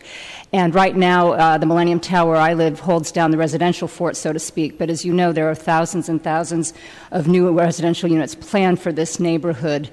One benefit of this Community Benefit District will be maintenance of all the new neighborhood parks to serve all those new residents. As Supervisor Kim knows only too well, her district has the lowest amount of green and open space per capita. That's only going to get worse as the thousands of new property owners move in. Without the CBD, there will be no funding for annual maintenance of our new neighborhood parks, including the park on top of the Trans-Bay Terminal. So no CBD, no park funding, no parks. In addition to all the new residential development going in, of course, we have some marquee commercial buildings going in, anchored by Salesforce Tower, 181 Fremont that you heard about earlier today, and a number of others. In short, this neighborhood is rapidly becoming the densest and busiest neighborhood in San Francisco, and without the Community Facilities District, it is destined to stay one of the grittiest neighborhoods in San Francisco. I'll leave you with a short anecdote. Some of my neighbors in the Millennium, prior to moving to our high-rise, lived in a high-rise in the Yerba Buena area by 3rd Street. They were there before the Yerba Buena CBD was formed and then after it was formed and kicked in. And they said the difference in quality of life, cleanliness, maintenance of public spaces was night and day. So I urge you to support Supervisor Kim's resolution of intent to establish the Greater Rincon Hill CBD. Thank you. Thank you, Ms. Post. Is there any other public comment on this item? Seeing no further comment, Madam Chair, can we please close public comment on this item? Yes, public comment is closed on item number 2. Thank you. I just wanted to thank again all the members of this neighborhood that worked so closely to bring this before us. I just want to really stress again that a lot of work went into ensuring that we've reached the 30% threshold to have the intent for formation.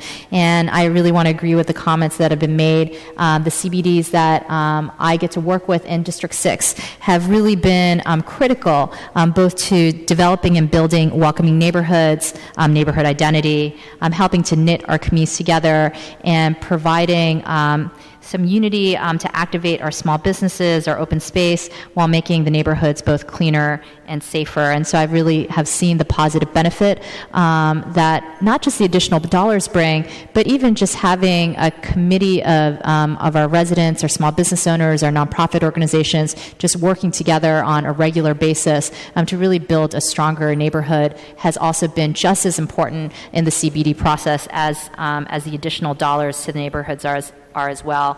And I really want to emphasize a point that MGM had brought up, which is that, my first year on the board, this board did approve the first infrastructure financing district for Rincon Hill. This is a neighborhood where we're putting a ton of residents and a ton of workers without necessarily all the funding for the infrastructure that is needed to make this a complete neighborhood, whether it's the streetscaping, the parks, and the sidewalk furniture and parklets. The IFD has a management plan requirement, and the passage of this CBD will really grease the wheels to ensure that the city can move forward with an IFD to sell bonds so that we can invest those dollars back into the neighborhood on the infrastructure that we have committed to our residents. So for many reasons, colleagues, today I do ask for your support and to move this item forward with positive recommendation, and that is my motion. Excellent. Thank you. Motion made by Supervisor Kim with a positive recommendation to move forward. Madam Chair, this item is going forward as a committee report. Oh, that's right. It is going. That's right. This item is going forward as a committee report with a positive recommendation. Supervisor Kim, I just want to say I agree with you. I think this is the right direction that your district should be going in. We're in the process of creating something very similar inside District 10 in the Dogpatch neighborhood, and this is also a tool that I'd like to see expand along the 3rd Street corridor, not only in the Dogpatch neighborhood, but also in the Bayview community, as another tool that we can begin to leverage finances so that we can begin to really take control over the future and the destiny and the businesses and the overall feel of particularly in my case, merchant corridors. So I support you 110%. So without objection, this motion passes. Thank you. You're welcome. Madam Clerk, could you please call item number 3? Item number 3 is a hearing to receive an update on the Bayview Hunters Point Core Community Benefits Agreement. All right, thank you so much. Afternoon, colleagues. So I've called this hearing today to provide the District 10 Core Community Benefits Agreement Implementation Committee, which we'll also hear as referred to as the IC, a platform to provide the community with an update of the IC's work to date. Now, this agreement was negotiated in 2008, and it's meant for a multi-million-dollar expansion of workforce and affordable housing opportunities within the district. The agreement obligates the master developer to spend the funds on workforce housing options for District 10 residents. And again, just to remind you, the master developer is Lennar. Some of these obligations I want to spell out for you because it's important for the record and for people to know. $27 million is to be used for affordable housing initiatives that benefit District 10 residents. And I think this hearing is very poignant, particularly coming after and on the heels of the record-breaking public comment that we heard about the mission and the concerns that are happening in the Mission District. But $27 million are to be used on affordable housing initiatives to benefit District 10 residents. $8 million should be targeted to job training for District 10 residents as well. So what I'd like to get out of this hearing today, it's pretty easy, pretty clean, and pretty straightforward. It's a simple report on what has been done thus far. What programs have been implemented, what sort of success have the programs seen to date. I believe this is what will be most beneficial to the community. I also see this as an opportunity to highlight the programs for people in the community so that they may have an opportunity to take advantage of them. Today we will hear from a number of presenters as well as members who are going to be contributing to the discussion and public comment. First, I'm going to call up LaShawn Walker, who is the chairwoman of the Implementation Committee, followed by Angelo King, who is the Bayview Project Area Committee representative. He is not presenting, but he will be speaking in public comment. Dr. Veronica Honeycutt is also joining us. She's the chair of the Bayview Citizens Advisory Committee. She is also not a presenter, but will also speak during public comment. A representative of the San Francisco Organizing Project, again, not a, Ms. Martinez, are you here? I'm not sure if she's here, but SFOP, will also be speaking during public comment. Tamsin Drew from the Office of Community Investment and Infrastructure will be making a presentation. Landon Williams and Zachary McCrae from the San Francisco Foundation will also have a brief presentation for us. And then there's a staff from the San Francisco Housing Development Corporation. Although not a presenter, they will offer comments during public comment. So these respective individuals and organizations serve on the implementation committee, and they have a responsibility to the community to oversee the responsible dissemination of these funds, or their staff members that help oversee the implementation of the various projects related to this committee. Also on this committee are the Alliance for Californians for Community Empowerment, known as ACE, and the San Francisco Labor Council. Now, separate from these organizations are the chairs of both housing committees and the workforce subcommittee. John Eller and Connie Ford, members of ACE and the San Francisco Labor Council, respectively. These two, they were also invited 2 months ago, like everyone else, when this hearing was called, but they've declined to participate.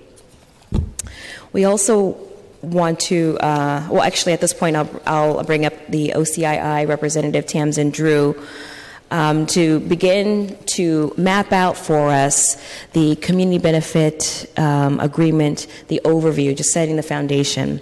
So she will provide, thank you, Tamsin. Go ahead. Thank you, Chair Cohen, and good afternoon, supervisors. Tamsin Drew, I'm the Senior Project Manager for Hunters Point Shipyard and Candlestick Point with the Office of Community Investment and Infrastructure. A quick overview of my presentation today. I just wanted to give a quick overview of the project in total, as well as provide some specific information regarding the community benefits, both as they relate to the core community benefit agreement, as well as the disposition and development agreement. A quick background on the Office of Community Investment and Infrastructure.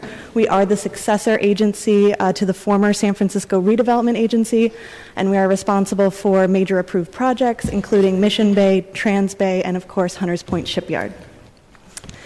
To orient folks to the project location, here we are in the southeast of San Francisco with Highway 101 running along the right side, the left side of the screen. We have Candlestick Stadium to the south and Hunters Point Shipyard to the right. This is the same map with the project development program overlaid on top of it. This is the Candlestick Point and Hunters Point Shipyard, which is a public-private partnership between OCII and our development partner, Lennar Urban. The project is a phased development which will occur over the next 15 to 20 years and include over 12,000 units of housing. Excuse me, Tamsin, do you have copies of your presentation? Oh, I did not bring them, but I'll be sure to run some and bring them to you. Okay, I just want to make sure that we are able to put it in the file for the record. Okay. Thank you. Definitely. Please continue. Sure. In addition to the 12,000 units of housing, the program will also include over 3 million square feet of research and office space, as well as 325 acres of parks and open space. A quick project timeline just to provide some history. It was in 1974 that the United States Navy closed operations on the Hunters Point Shipyard, and in 1997 the Board of Supervisors adopted the Hunters Point redevelopment plan. In 2003 the first phase of development was approved, and in 2007 the board adopted the Hunters Point Shipyard Phase 2 conceptual framework. In that May of 2008, the Core Community Benefits Agreement was entered into between Lennar and the Alliance for District 10. And in 2008, the voters of San Francisco approved Proposition G. Proposition G was a ballot measure which made it official city policy to support the development on Candlestick and the shipyard. It was then in 2010 that the Phase 2 Disposition and Development Agreement was adopted between OCII and Lennar, and this year is the first year that we have our first residents moving into the project area.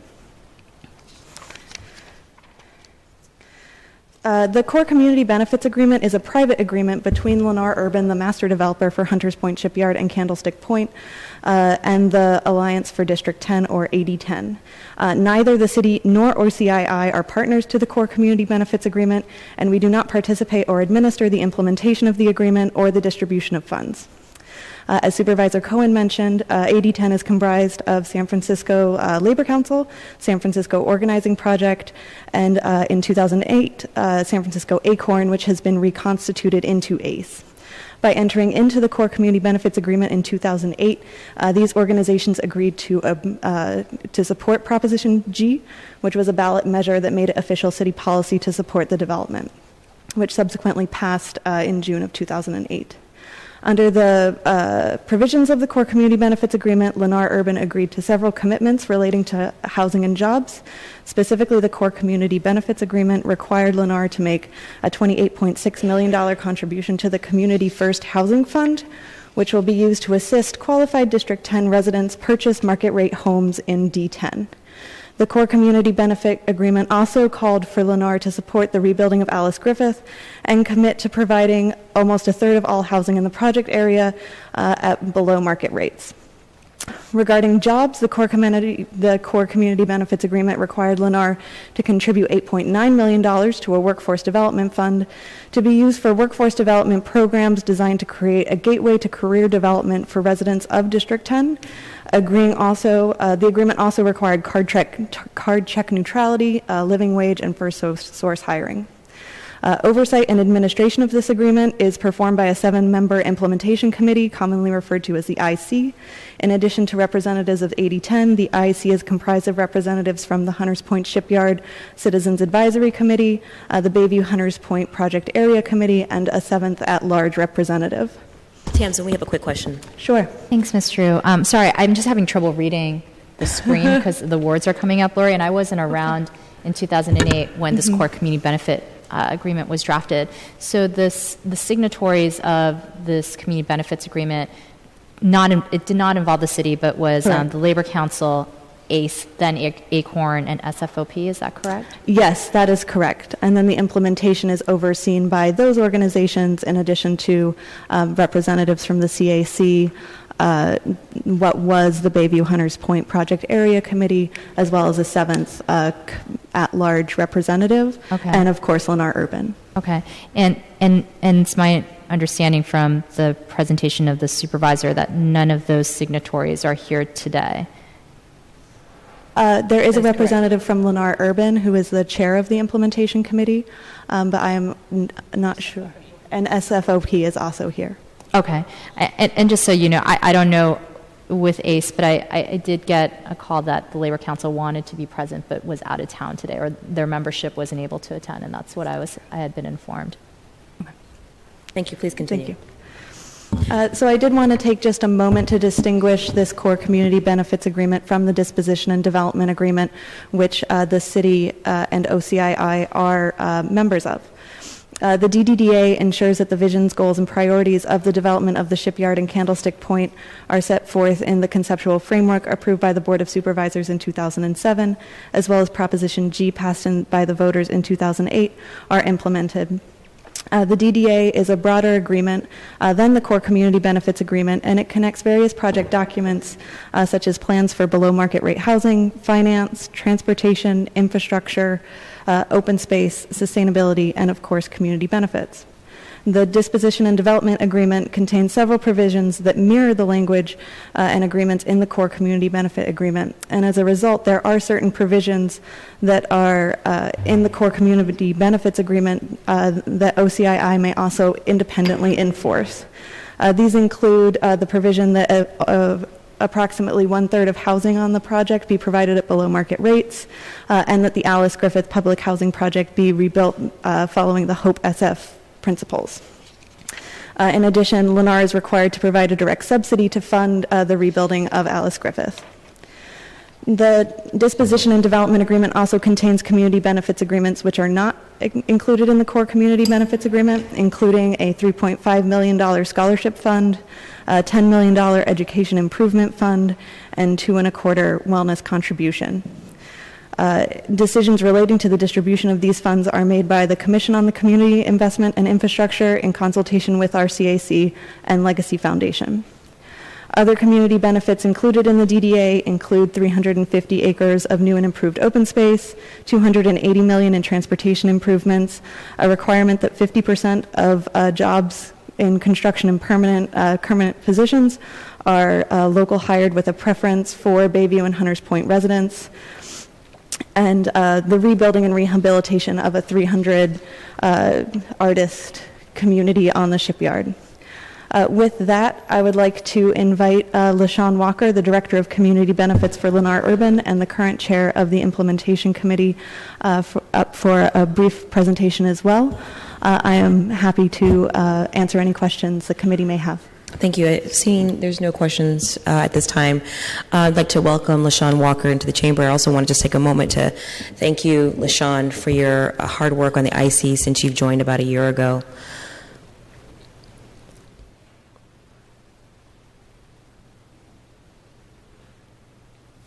So, Ms. Walker, can you briefly give us the background on the agreement and then also talk to us about the structure of the IC and the work that the committee has been able to accomplish, as well as discuss the role that Lennar plays? Thank you. Thank you, Chair Cohen, Supervisor Kim, and Supervisor Weiner in his absence. My name is LaShawn Walker, and I am the Director of Community Affairs for Lennar Urban. This mic isn't quite... for me, for Lennar Urban, and I am the current chair of the implementation committee.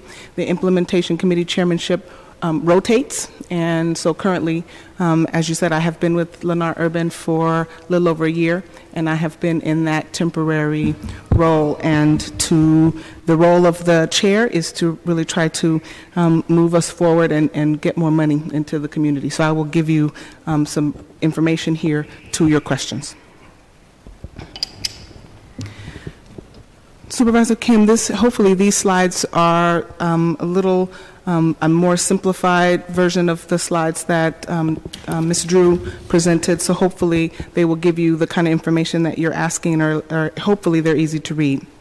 As she spoke to in her presentation, the Implementation Committee was created as the dissemination body, oversight body that grew out of the community benefits or core community benefits agreement that was ratified by the San Francisco Labor Council, ACE, and SFOP, and Lennar Urban in May 2008.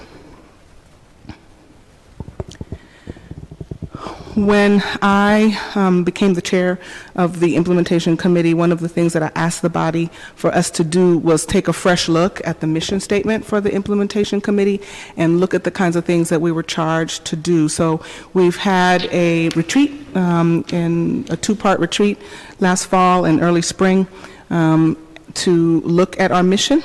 And so I wanted to give you guys, as we evaluate, a little the version of the mission statement there.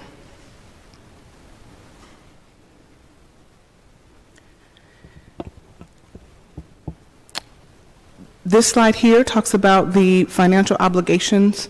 To your question, Supervisor Cohen, the financial obligations and the payments made to date by the master developer. The Community First Housing commitment is $28.658 million, and to date, Lennar Urban has made a payment or commitment of over $5 million, as you see there. Workforce development, the total commitment is nearly $9 million, and to date, you can see what the payments have been there. You will hear in just a moment from our representatives from the San Francisco Foundation, as you've already introduced them. San Francisco Foundation is our fiduciary agent for the funds that have already been advanced. A third financial obligation is also for the technical assistance and the annual fund, and you'll see there what the commitment there and the payments to date, and that pays for the assistance that the Implementation Committee receives from San Francisco Foundation. There are, as Tamsin Drew spoke to, there are additional obligations, including the city's check card policy, as she alluded to, living wage requirements, et cetera, the rebuild of Alice Griffith, which we've advanced. The developer has advanced the rebuild of Alice Griffith, and 2 blocks of vertical construction are happening today. This slide talks about, again, the role that the San Francisco Foundation plays, and it says here that in December of 2010, the San Francisco Foundation was selected by the CCBA signatories to manage the funds and, as I said, to provide that fiduciary relationship. And now I will ask the representatives from San Francisco Foundation, Landon Williams and Zachary McCrae, to come and speak to grants to date if there are no questions about the things that I've said already. No questions. Actually, yes, there's one brief question. I think that you skipped over this. The IC Technical Assistance and Annual Fund. Yes. It says here it's a $75,000 allocation per year. Is that correct? Yes. And total to date has been $352,500. Am I reading that correctly? Yes. So that means that in 2011, 2012, and 2014, there have been payments made. What happened to 2013? So the payment in Landon, the payment in 2014 covered 13. I'm sorry. The payment in 2014 covered 2013's obligation. Thank you. Okay. All right. So, Mr. Williams, thank you for being here. You're with the San Francisco Foundation. I'd love for you to give us an overview of the grant-making process and tell us how grants are made. Good afternoon, supervisors. So I'm Landon Williams. I'm the program director for community development and investment at the San Francisco Foundation, and my program area administers the funds of the CCBA. So I'd like to talk, like I said, a little bit about what we do, but let me go back to that technical assistance and annual fund. Yes. That's actually a payment for two different things. One is for the technical assistance that the San Francisco Foundation provides specifically to the IC, and the second part is for the IC's internal operations. The technical assistance that we provide consists of providing two consultants, one that works with the workforce committee or subcommittee of the IC, and another consultant that works for the housing committee. Those two consultants help them to vet prospective projects, leads events such as they had a tour of Southern California and of Northern California of organizations similar to the implementation committee who have responsibility for large community development projects. We also provide consultants who help them in terms of their organizational development. And last, as you know, you've met Zachary McRae. He is the coordinator for the IC. We use that TA fund to pay a portion of Zachary's funding as well, his salary. And Zachary provides the administrative support directly to the IC. He schedules the meetings, he takes the minutes, he maintains the website, he maintains internal and external communications and other responsibilities, as required. So, let's see. Should have. Here we go. So this first slide is maybe a little difficult for folks to read, but it shows the flow chart of how grants and projects are vetted before the IC. It starts at the top. There's the implementation committee. Ideas are brought there sort of as an information item. They're vetted by the IC, who then determines whether to move forward into a subcommittee with that idea or whether to just table or not to move that idea forward. The next two blocks on the chart coming down from the top, one represents the workforce subcommittee, the other represents, the one to the right represents the housing subcommittee. So those two subcommittees then take the ideas, they do initial vetting, they actually call in presenters who maybe represent the idea, they do the deeper research, they may go out and look to see if other community development projects and other communities are doing similar projects. They sort of solidify the ideas, and based upon that, they make a decision to either move the idea forward again by taking it back to the full IC with a yes, or under the old system, they could say no, and the idea dies there. Recognizing that this was not the most effective way to manage their affairs, the IC then moved to another system. It looks almost the same. This was the one post an annual retreat that they have. This retreat happened in February and December of last year and February of this year, and it was a way to improve the processes for approving grants or recommending grants. The difference between the two charts is that in the second chart, this one here, when an idea goes before the subcommittee has to make a recommendation either yes or a recommendation no, and either recommendations, yes or no, are brought back to the full IC for final decision. During the retreat, they also decided that they would set a time limit for the subcommittees to take action and bring the recommendations back to the full committee as a whole. However, the time limit has not been set in the last 6 months or so. Let me interject a question here. So correct me if I'm wrong. For the last 5 years that we've been dealing with this fund and this organization, it has been operating on the first slide's organization flowchart. That's correct. And when was the retreat? When did the change of the flowchart happen? In December of 2014. There's a retreat that happens every year, but in 2013, when they had the retreat, they focused on housing and housing issues. This time when they had a retreat, they decided they'd look inward, focus on the internal process for improving grants or movement of grants through the IC, and they decided that they needed to change this system. Part of the rationale for changing the system was that under the old system, that's the first chart, an item could go into a committee and basically be killed in the committee without it coming back to the full IC for a decision. So they decided to formally change the structure so that now ideas have to come back to the full committee with either a recommendation for yes or no, but you cannot just kill it in committee. It has to be brought back. And this structure, is it based off of an existing structure? Or is this just something that the architects of the organization creatively thought up? Well, we had, there was internal discussions about what was dysfunctional about the old system.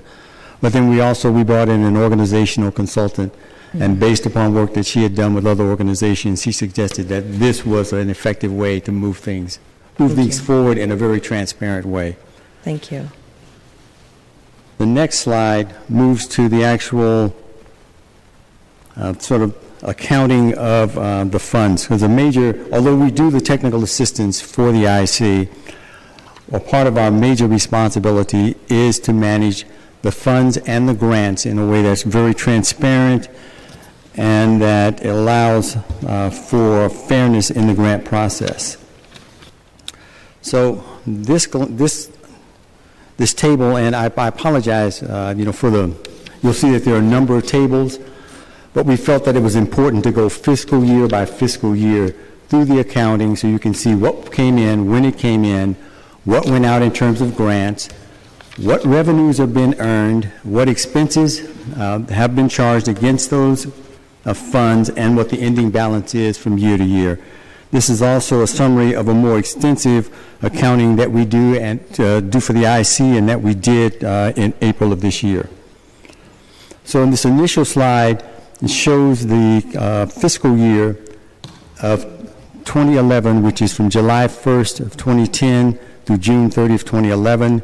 You'll see that at the beginning, it has beginning balance, and in that year, Lennar made a $500,000 payment on its commitment, and the IC, the implementation committee, then made about $225,000 in grants from this workforce fund, mainly for the use of youth employment, youth jobs, and summer jobs.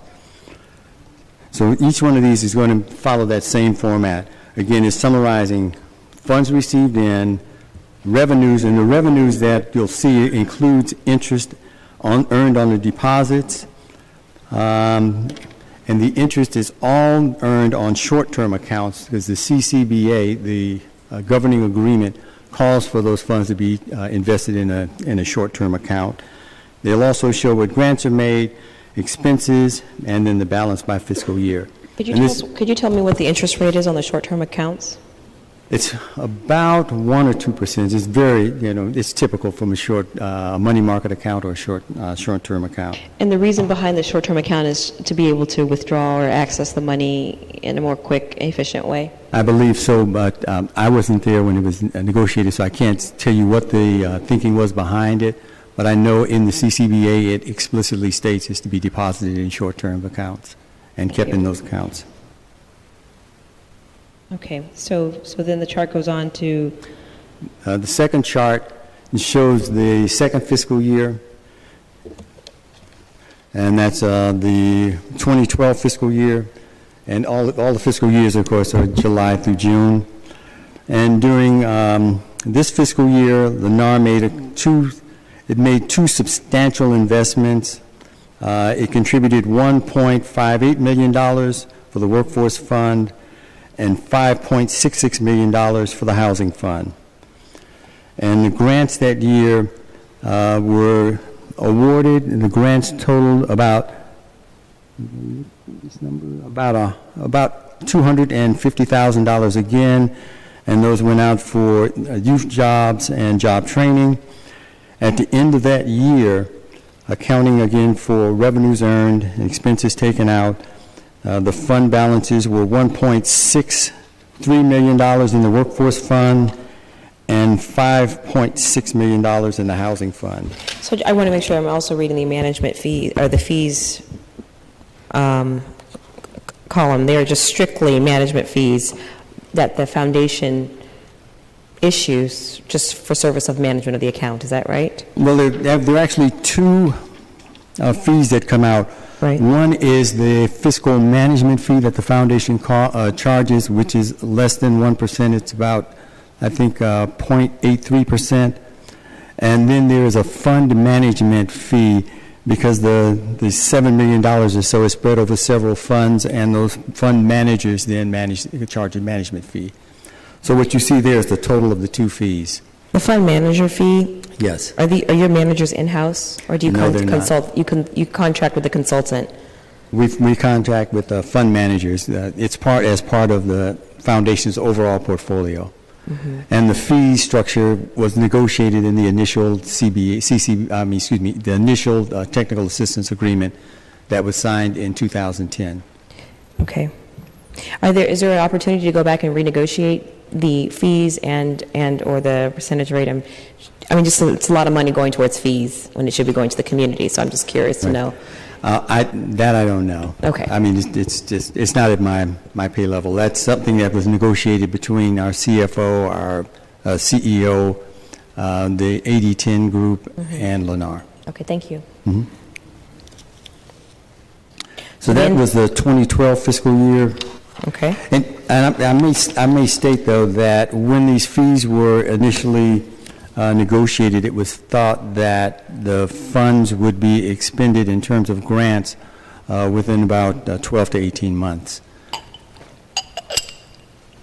The next slide. I'll come back to that because I will want to know what the hang-up's been, why we haven't spent this money. So we'll just make a note there. Okay.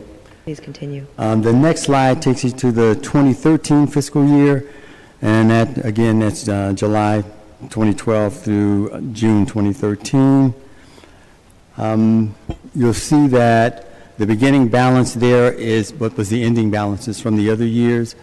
You see that there is one set of grants. It's $140,000 that the IC and the consultants awarded small grants to 17 CBOs, community-based organizations, in D10 to hold listening sessions. And the purpose of the listening sessions were to introduce the CCBA, the IC, and the foundations to the community along with the goals of the CCBA, and to vet community ideas on what might be the best programs and processes for the IC to follow, to proceed. As a part of that, there were surveys taken of community members. and there were over 600 community members who attended these 17 sessions. And the number one item was that they thought that the IC should become engaged in some financial literacy and empowerment programs and activities to support the families to prepare for the housing and jobs that would be forthcoming from Lennar. The second priority was housing supports to help reduce displacement of current homeowners from D10 and to prepare prepare residents for homeownership and rentals. And then the third priority was for job prep and placements. And so that year there was $140,000 in grants. The end of the year balance on June 30th was $1.46 million in the workforce fund and $5.62 million approximately in the housing fund. So the monies in the funds are increasing, and I see the fees are increasing as well. Just an observation. Thank you, madam. Yes. So the next slide, excuse me, forgive me for laughing. The next slide is the 2014 fiscal year, which is the fiscal year that we're currently in. Lennar had not made any additional payments. There were revenues earned, and there was a large grant made that year to the San Francisco Housing Development Corporation for $610,000 to provide the financial empowerment services and to expand financial literacy and capability to 100 D10 families. And so that was the Implementations Committee's first effort to implement some of the priorities that have been raised by the community. Then I'll go to the last slide. And the last slide is what's happened through today. Grants out of there was NorCal. You see NorCal FDC. There was a grant made of $250,000 to NorCal, and that was to provide small mobilization loans to small D10-based contractors who were licensed and who had won bids for construction on the shipyard project to provide them with short-term capital. That has led to about 43% of their workforce are D10 residents as well. And then there is a rental assistance grant that you see is listed as pending, and it's to provide D10 renters with help to slow the displacement of families, specifically Black and Pacific Islanders in particular, from D10. That grant is still pending, and if I can just take just a minute or two to describe that process.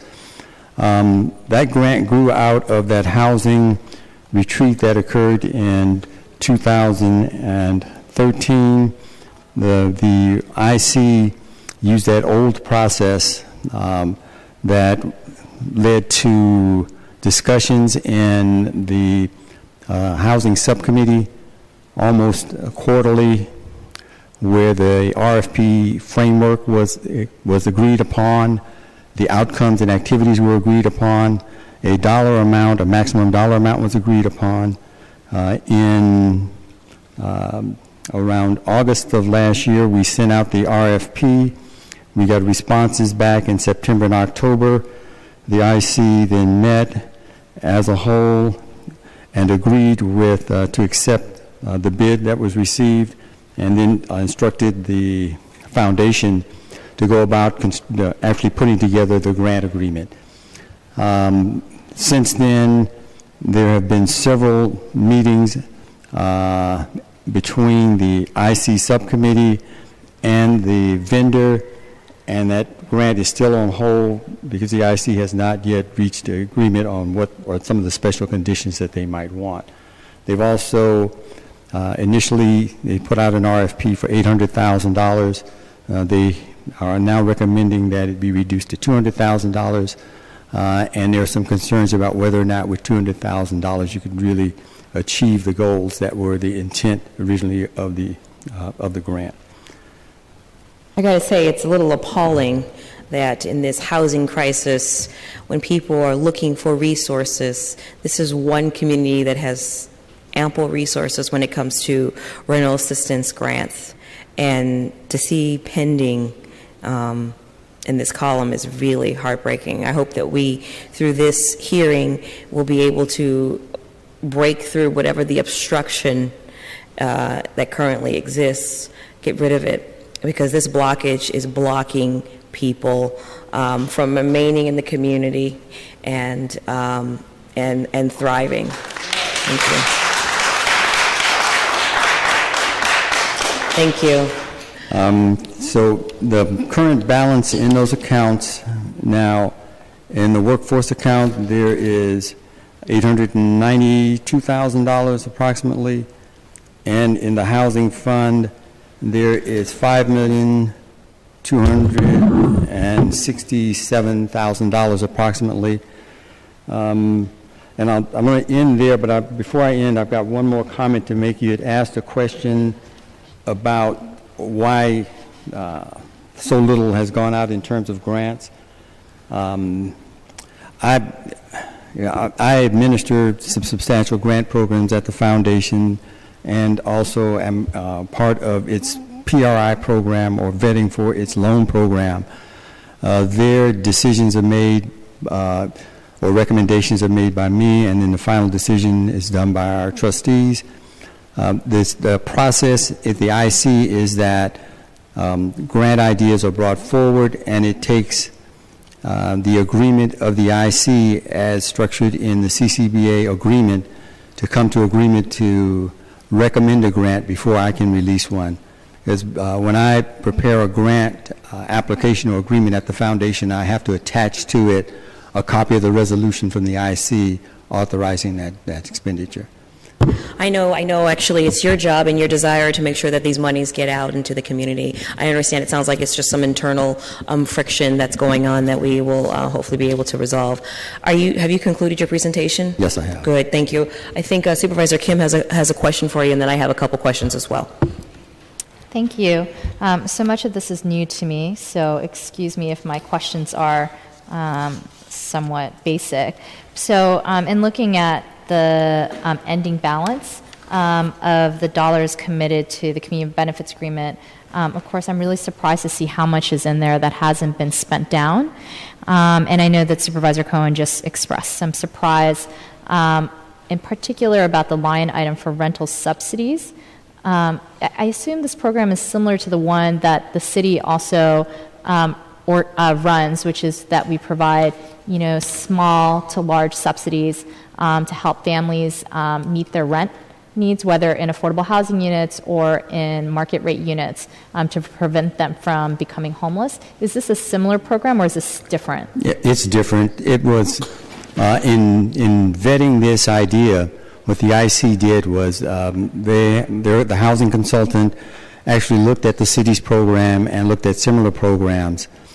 In San Francisco, what the IC discussed during their meeting was that there are some gaps.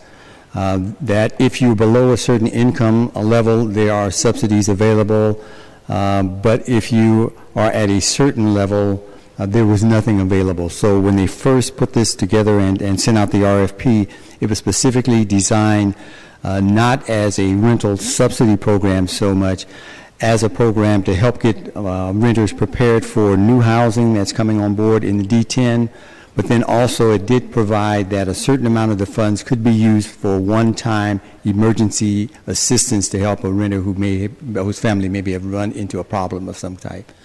And how would these families apply for the one-time? I can tell you what was described in the RFP, in the RFP and in the applications that came back, was that the proposed vendor... And this is RFPs to nonprofit organizations or entities that would actually run the program? The nonprofit organizations who would run the program, that's correct. and it was sent out to 40 housing-related organizations in San Francisco. And the organization that won the bid had proposed that they would put together a coalition of 8 different organizations who would assist them in terms of the outreach to the community and also providing the range of kinds of services that they felt would be needed. And what is the name of the organization that won the bid? It's the San Francisco Housing Development Corporation. Mm-hmm. Mm-hmm. And when did they win the bid, or when were they first granted these funds? Was it December or November? November they were approved. November of 2014? Yes. And so the program, I assume, is just starting to get ramped up? No, we have not. The foundation has not received a resolution from the IC with the specifics to put in the grant agreement. So it is still under discussion, and as of...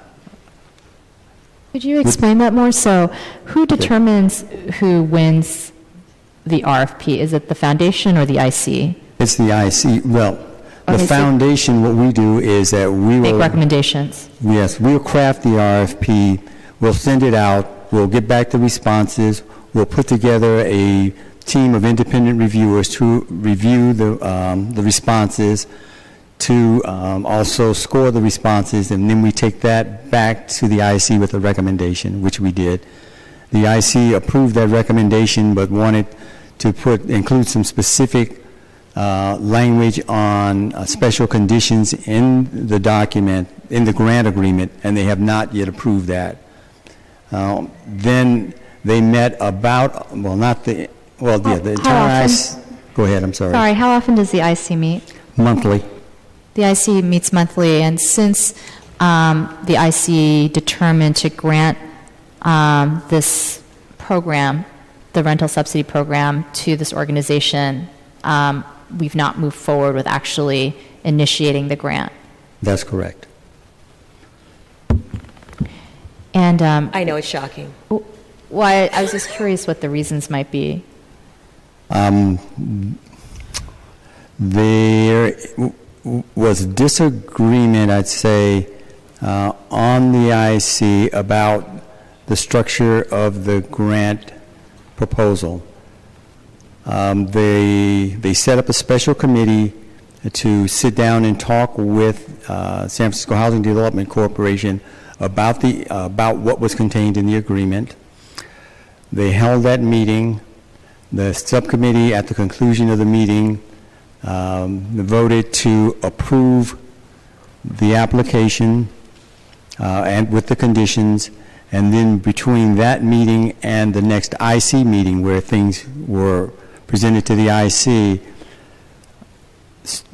several members on that subcommittee changed their mind and have been blocking it since then. I mean, Okay. just to be frank. No, it's okay. This is what you Right. believe is occurring. I think the one thing I really wish we could have is, of course, the perspective of the members of the IC. And I know there's differing perspectives in terms of them not being here. You know, I was told, at least by the Labor Council, that they just couldn't attend today's meeting. And it would have been great to have their perspective at this hearing. It's hard without them being here to understand fully what has occurred. But it does seem like there is some work to be done around spending down dollars that already exist back into the community. And certainly these are some good programs that are in place. And I actually want to say I respect the work of members of the IC to put together this core community benefit agreement. I wasn't around at the time, but this is certainly a big achievement for the neighborhood and for the community. And so, you know, moving forward, it'd be good to understand how to make sure that this moves forward. I think it's very difficult to do, of course, without all the stakeholders being here to discuss the issues at hand. I agree. Thank you. Supervisor Wiener. Thank you. So I want to make sure in terms of clarifying, in terms of the amount of money available, the amount of money dispersed, can you just clarify? Because there are multiple spreadsheets here. I want to make sure that I understand. In total, close to $7.5 million or so has been contributed by Lennar specifically for the grant programs. And of that amount, there is about $6 million remaining unspent. Right. So about 80% is unspent, approximately? Yeah, a little over it, yeah. Right. And was that deposited on April 30th, 2012 by Lennar? Portion of it was contributed before then. Okay. But the bulk was contributed. Oh, in 11 and 12, okay. Yes. So that $7.5 million more or less was contributed in 2011 and 2012? That's correct. And then as of today, only less than 20% of it's been spent? That's correct. And are there any, how many members are there on the IC? There's space for 7 members. Right now, there are only 6. The members are the Alliance for District 10, that's ACE, SFOP, the San Francisco Organizing Project, and the San Francisco Labor Council. There is the CAC, the PAC, and Lennar. And they have the provisions in their agreement, the CCBA agreement, to bring on 1 additional community member. And is there a split on the IC about moving forward with the expenditures? Yes. Okay. Again, I'm not looking to put you in an awkward position, but is it possible to know who's been opposing the disbursement? Well, I don't want to put you in an awkward position. Right. So. Supervisor Wiener, that will probably come out in public comment, I think. Yeah, okay. And are there accountability mechanisms in place to make sure, in terms of what happens when the money isn't being spent? What if we're here 3 years from now and it's still this kind of scenario? Because, at least one of those organizations you just mentioned was just here the other day telling us we need to stop housing construction and put a moratorium on housing because people are getting priced out of the city, and I thought that was not the most productive approach. But now we have money that's available to help people actually stay and be successful contributory members of our community, and that money is just sitting there. And so are there accountability mechanisms? I don't want to broad brush the entire IC. I mean, clearly from what it seems like there's some really, good people who are involved, but what are the accountability mechanisms? Well, the way the funding decisions are made on the IC, and it's written into the agreement, is that for any funding agreement, we must have an affirmative vote from one of the AD10 members, either the PAC or the CAC, and the developer. So basically, you have to have agreement from all 3 groups in order for funding to occur. Yeah. And was that structure and that voting mechanism, and I apologize if I missed this, I had to step out to speak to one of my aides for a minute, but how was that structure come up with? How was that formulated? When the core community benefits agreement, the CCBA, was written, was executed between Lennar and the Alliance for District 10, they included in that there would be a implementation committee established, and that the implementation committee would have rules governing it, and then those 4 organizations developed the rules for the implementation committee, and in those rules is that voting structure. And again, I'm not suggesting anything because Supervisor Cohen has my 100% support on this, and I don't want to get out ahead, but what would it take to perhaps have a different kind of voting mechanism if one were to want to go down that path? Well, of course, one route would be to renegotiate the CCBA or the rules governing the operation of the implementation committee. Unfortunately, there are no rules governing amendments to either the CCBA or the implementation committee rules in those documents. A second one might be to somehow force a reopening of the whole conversation, but I don't know if there's an appetite for that. And then,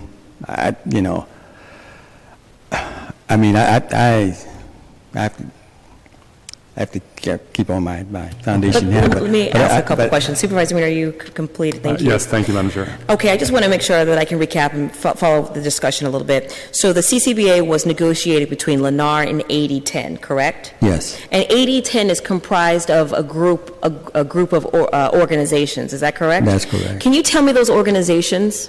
It's the Alliance of Californians for Community Empowerment. Okay, so we have ACE. The San Francisco Organizing Project. Okay, that's SFOP. And the San Francisco Labor Council. And we have the Labor Council. Okay, so the CCBA was negotiated with Lennar, who we have a representative here today. We have, and 8010. 8010 has a representative from SFOP here today that speak. And ACE and the Labor Council are not here, but largely played an instrumental role in the negotiation. And the representatives from those latter two organizations chaired the subcommittees, the housing and the workforce. Right, so that also means, so they chaired the subcommittees, that also means that they were responsible from moving, or in this case, not moving, money, advancing the RFPs so that this money can get out into the community. Well, they chaired the committee, but it was on the agenda. Correct me if I'm wrong. There's an agenda that's out there. These items were publicly noticed. We'll get to publicly noticed actually a little bit later on. Right. But it's on the agenda. So I'm just connecting the dots here for everyone so that they know something doesn't smell right. I'm going to ask a couple questions. I'm going to move a little bit further. Okay. So I really want to know a little bit more about what Supervisor Wiener was talking about, the seventh vacancy. The seventh vacancy is a community member seat. Now, that seat has been vacant for how many years? It's been vacant for just 1 year. Thank you. The seat was originally occupied by Jacob Moody, who is with the Bayview Hunters Point Foundation. Jacob resigned from the IC in March of 2014, and the seat has been vacant since then. Okay. And was there any... okay, I'm going to step off on that. Maybe you can talk a little bit more about where we are in the process of recruiting a seventh community member to sit on this body. What is the process? The IC established a nomination committee to nominate candidates for that position. They set up some rules and criteria. Let's back up for a second. When was this? Jacob Moody vacated in March of 2014, so it's been over a year that the seat's been vacated. When was this nomination committee established? Can I have Zachary perhaps come up and help me with some of the dates? Mr. McCray, thank you. So can you tell me when was the nomination committee established? The nominations committee was established the fall of 2014. Okay. Early fall, and held a couple of meetings regarding the criteria, what questions were going to be asked in the interviews, what the IC was looking for, held interviews in the winter and throughout December throughout January, made the recommendations this past IC meeting, and they did not get agreement, and so now we are back in the process of making new criteria and searching for a seventh member. When you say didn't agree, so that means that there was a vote actually taken for to accept the criteria for the seventh member? Yes. And so it failed because there wasn't a majority? Correct. Was there a discussion on as to why there was some discrepancy on the criteria used? There was. There was a matrix brought out of each candidate where their strengths and weaknesses were. They were reviewed by the entire IC, and when it came to a vote, they did not have the majority to move forward. Okay, fair enough. So I'm going to, between the two of you, both representing the foundation, I'm going to throw some questions out to you, just two more. And I'm going to actually bring back LaShawn Walker to ask her a couple more questions once this is once we're done here. So the IC meetings are not open to the public. That's correct. And if you want to attend the meeting, you're supposed to reach out to your IC representative, which is funny because if it's not open to the public, how do you know who your IC representative is to reach out to attend the meeting? There is a website and on their website is posted the names of the IC representatives and also the process to be invited. Also the minutes for the IC meetings are posted there once they're approved at a meeting. Could you imagine if we actually conducted business like that in the chamber? You need an invitation to come talk in public comment. That's just ludicrous.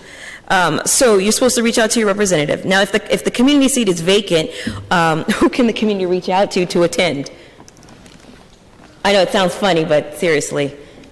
No, I know. There is no mechanism. There is no mechanism, so right. It sounds like it's a little bit flawed. Right, and also the method for really selecting the seventh member, although it involves the entire IC, the ultimate decision is made by AD10 and the developer. And it doesn't necessarily include the PAC and the CAC. All right. Well, they have no vote, basically. Okay. All right. And I would imagine AD10 probably holds the majority of the votes on this body. Yes, they do. Well, since there's 6, they hold 3 of the 6 votes. Okay, so that's at least half. Yes. But in this system, half is a majority. Enough to veto, right? I know. So my final question for you is there any follow-up information on the grants that have been made to YCD, to the Summer Youth Program, to the San Francisco Housing Development Corporation, to the Community First Fund? Is there any follow-up information? Have they been successful? Are there some metrics available to us to evaluate the success? Yes, there are metrics available on the Youth Development Program and on the Financial Empowerment Program. SFHDC submits semi-annual reports, so we have 2 of their semi-annual reports where they've talked about what the metrics are, where they've been successful. And then just anecdotally, we've also, we do poll folks that we know, and we found out that they felt that the program was being effective. But there are metrics available, yes.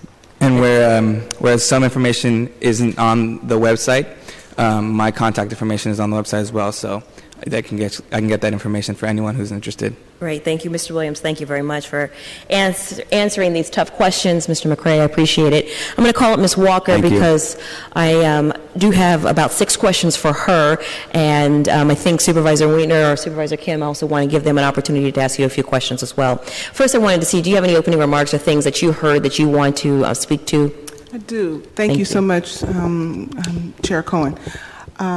While the invitation to the IC included specificity around the chairs of the subcommittees, as you alluded to in your opening comments, the Workforce and Housing Subcommittee, I just wanted to acknowledge that while the CAC and PAC were not signatory to the CCBA, they're significant parts of the IC, and their representatives have joined us today.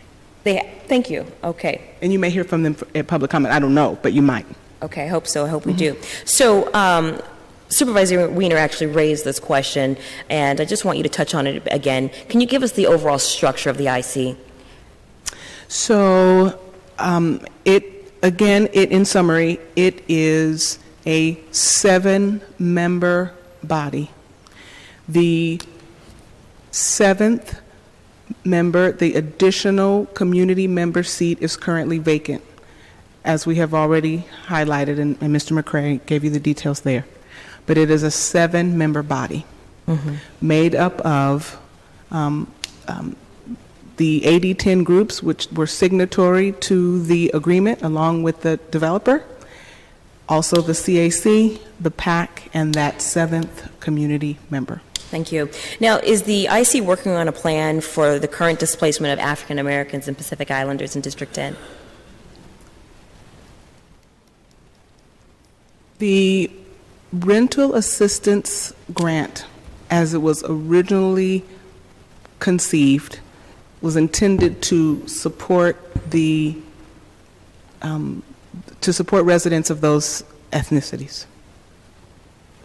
Okay, and where are we with the rental assistance grant? As you've already heard, it's still pending. We haven't moved forward with it yet. But I'm trying to answer your question, which about those specific ethnic groups. And the IC's been around in its creation for 5 years? Well, the agreement was executed May 30th, 2008. And the IC was formed shortly thereafter. Okay, thank you. Is there a plan for more workforce development in District 10 to be devised, or is it in process? Please clarify your question, Supervisor. Sure. So is there, for workforce development, that's a huge component of many of the constituents that I hear from, the desire to have a job. And I was wondering if there's any work that the IC is working on in this vein. So your question is about further funding for workforce initiatives? Correct. There are, to my knowledge, there are a couple of new workforce-related initiatives at the subcommittee level, but they have not reached the full body. Okay. And is the IC actively seeking to grow and foster new partnerships in the community to develop new ideas, new grant programs? It's a lot of money. It is, and I'm hesitant to respond just because two reasons. One, because I only represent one vote. While I am the temporary chair of the committee, I only represent one vote, obviously, that of the developer. So I can't speak for all the representatives on the body. But I will say, representing the developer, we want to see, obviously, the body do more and more money get out to the community. So from our perspective, more partnerships are better. Okay. So my final question is, can you describe to me how the IC communicates with the larger community body? Fantastic question. So one of the things, as I started in my opening comments to talk about my time as the representative for the developer and how long I've been with Lennar Urban. And so one of the things that I did when I first came onto the IC was to talk about the fact that our minutes were not posted to the D10 benefits website. And now, as Zach alluded to, they are. So we post 6 months worth of minutes after they've been approved from the previous month. We also now have a website that has information about the implementation committee. As far as I know, that's the only way that we're regularly getting information out about the IC meetings. Thank you, LaShawn. I appreciate it. Thank you. Okay, so we are going to begin to transition into public comment, and before we do that, Supervisor Kim has a few remarks. Thank you. I just want to say a couple of things. So I'm still kind of learning about this process as we move forward. I do want to say a couple of things. I'm not as familiar with, how the city interfaces when there are privately agreed upon community benefits agreements, but I think the one note that I'll just make, having worked on community benefits agreements, particularly in the mid-market tenderloin tax exclusion area, that this one does seem wholly different in the sense that it was completely 100% privately negotiated between a group of parties and the developer on site. And so it's not really clear what role the city plays honestly in enforcing this and the spend down of the dollars, although I would like to see those dollars get spent down into the neighborhood as was committed.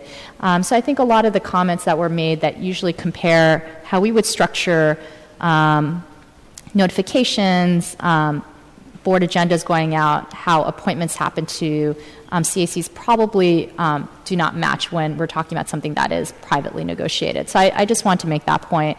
Two, I really hope that, and I know the Supervisor Cohen is clearly concerned about this, that, we want to make sure that these dollars are getting spent down in the neighborhood, and the neighborhood obviously has a say in terms of how the goals are being met, whether it's the rent subsidies or workforce development. I do feel a little uncomfortable, having this conversation without some of those key stakeholders here to hear their side of the story as well. it seems like there's certain things that are not occurring, but it's really hard to make that assumption without these organizations being there. And just to say, I do respect these organizations. I think that they do really good work here in the city, and I would really like to hear their perspective on what is going on with this committee process and the spending down of those dollars. Great. Thank you very much. Let's go to public comment. I have a few note cards in my hand. I'm just going to call them as they were handed to me. Linda Richardson. I think this says Dr. Willius Walker. We're going to work on that penmanship, sir. Okay, so I can start. Yes. Good afternoon, supervisors, for calling this meeting, Supervisor Cohen. Actually, this is the only recourse we've had in the community for years to actually come out to try to understand what is going on. There are two messages that you all need to take away, and for people that are listening in the community, Lennar, the developer, is meeting its obligations. As you've heard, they are providing the funds. At issue, though, is the administration of the community benefits. Community benefits by name sound very nice. However, you need to look at the structure. You need to look at community oversight and transparency.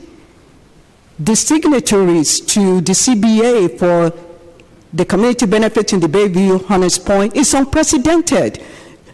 In 2008, when majority of the community organizations are seniors that used to come out here for decades, establishing, that's advocating for the Shipyard project. Here comes the San Francisco Labor Council, San Francisco Organizing Council, SFOP, and ACORN, which is even no longer, has been disbanded. These organizations were not the ones that you saw meeting after meeting, but they were able to strike this agreement, the shady agreement, and it is privately held. How do you expect the community 27 million to be managed? So what we are asking, and this might be a litigation issue, I'm going to be out here because there is frustration.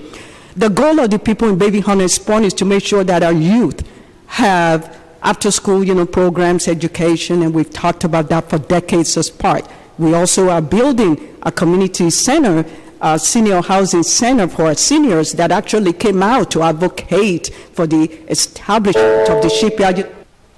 I'm sorry, could you let her finish her sentence? None of the funds are being used. And the audacity that the San Francisco Organizing Council, SFOP, and the Labor Council, ANAs, will be holding these private meetings. None of the people here today have ever been allowed to attend the meeting. So we are calling on Mr. Tim Paulson, Connie Ford, for them to come out of the public. They have some explanation and explaining to do to really try to understand if we cannot resolve this. Like I said, there might be litigation. The city needs to intervene, dissolve the IC, start all over again, but there needs to be community oversight. This is unacceptable. Thank you. Thank you very much. Dr. Walker, please. Charlie Walker next. James Bryant next. Madam Chair, I am actually disturbed about the various confusion and problems. I want to thank the San Francisco Foundation for its report, but it revealed even more there's problems. There's very difficult problems.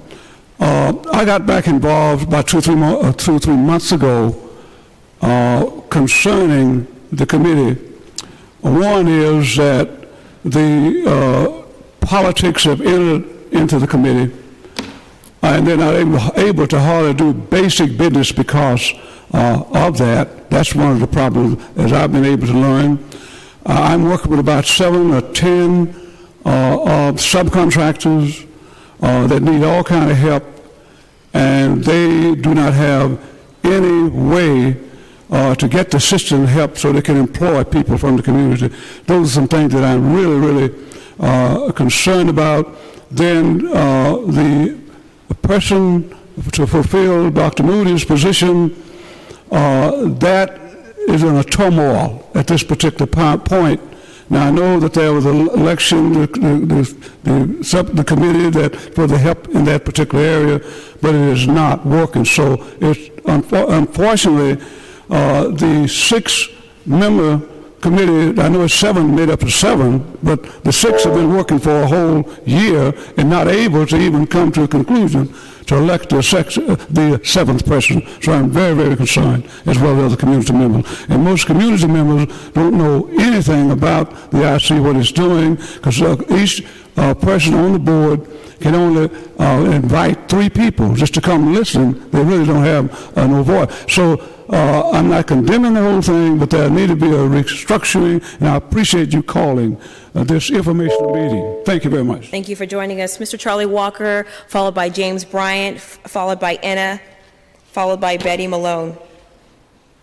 Good evening. I hope it's not embarrassing to you, Ms. Cohen, but where I come from and the way I feel is that either he had bad information or he was standing up here lying. You can't have it both ways. I have a document in my hand today, 5 black contractors that work for Obayashi, Nibby, and Cahill owe them over $500,000. Every black contractor that's worked out there have not been paid all of their money. And you see, there's such a thing as, there was a lady with me, she said, they didn't give us any money in the grants or nothing like that. This whole thing is a charade, and black people have to understand, white people don't send black people to tell the truth. They come over, tell us a big old lie, and think we're supposed to bite into it. Well, we ain't biting into it. I feel, I don't understand how he can be so disturbed about something he's getting paid to do, but can give no better explanation than he gave here today. This is not fair to us, it's not fair to him, and if it's not good information, you shouldn't bring it. And this document right here is a document that is owed to all the black contractors in San Francisco, and only 3 of them are left, the rest of them went out of business. Something needs to be done, somebody needs to come out and Hunter's Point, or there need to be an investigation into the way this whole thing is going, because that money that you're talking about, ain't no black people got none of that money. And then he talking things that happened in 2011, this is 2015. The party is over. Thank you. James Bryant. Enna is next. Betty Malone. And then Christina Sandoval. Thank you very much, James Bryant, the originator of Prop G. So, ladies and gentlemen, there was some promises. One, there was a promise to the community that community would be involved in this process. 2, that was negated because there is no transparency. 3, there's been no jobs developed in behalf of this process. And 4, where's the community input? You know, on May, I think it was the 28th, I was out of town on some union business, and I got a call, and they said, you know, Mr. Bryant, there's been a deal cracked with the Labor Council and Lennar. And let me tell you this, that was the worst deal that the Bayview community has ever had in its existence. Because what it did is it created a team of monsters that control money for a community that they don't give a do-god, they don't care about at all. Now, you know I come from labor, and I can tell you about Mike, I can tell you about Tim, I can tell you about each and every one of them before they got in this position. Connie as well. And all I got to say is, ladies and gentlemen, not Labor Council, not Acorn, not SFOP, not one of those groups spent 5 minutes going out, running that campaign to give this community an opportunity. Not one of them. And I stress that to say, because if indeed they had, okay, and maybe Lennar was a little concerned, maybe they didn't know really that they had a real brand election going, because I think it was something like 68, 69% on a positive vote. You know, but they cut a bad deal. The community is suffering, and you board members, please help us do something about it. Thank you. Very much. Malia, I give you Thank you. the credit. Thank you. Come on up, Lucinda. Betty, Christina, maybe you guys will start queuing up so we can move a little quickly. Please. Hi, Malia. Thanks Hello. for having me here. Just one question. What projects that will benefit Alice Griffith residents? Maybe you can pull the mic into just a little closer so we can hear you. All right. Thank you. What projects that will benefit Alice Griffith residents have you developed or supported? Thank you. It's a rhetorical question. I appreciate that. Christina Sandoval? Is Betty not here? Okay. So after Christina will be William Warren, Angelo P. King, Lottie Titus, and Robin Robinson. Hi, good afternoon. Hi, good afternoon, supervisors. My name is Christina Sandoval. I'm a resident of Bayview, Hunters Point. I also do work in Hunters Point. I actually left work today. I work for a pediatrics office in Bayview, and I felt the need that I had to come here today because this need is so important. So I basically walked out of my job and basically told them I will be back. So I thought this was going to take an hour. It actually took a little longer than that. But I had to stay because it has to be heard and it has to be known that this community is in desperate need. I've been coming here for 7 years. 7 years I've been coming here fighting this fight, and I still have not seen one change. And basically, I'm actually truly saddened about this because I have gone to more funerals and gone to more awakes than I've actually gone to any one of these meetings that are supposedly being held. We were never invited to any of them or anything. And a lot of our youth and our kids are getting killed because there's lack of opportunities. I have a 22-year-old that I am scared and petrified every time he leaves the house because there is lack of opportunity for him. He has done YCD, he has graduated, he is sitting with certifications and no job. No job. I'm sitting here struggling, raising 4 kids, 2 jobs, and not once have I been ever involved in any of these meetings or anything. So this needs to stop. This needs to end. I am tired of going to funerals. I need to see a change, and we need to see something better for our future. Black lives matter. All lives matter. Thank you. William Warren, please. Hi, can you hear me? Yes, thank you. Okay, good. Supervisor Cohen, thank you for doing this, and I'm glad that Supervisor Weiner and Supervisor Kim are here. Okay? I'll keep this short and sweet. I'm an assistant employment specialist working for Urban Strategies in partnership with Lennar.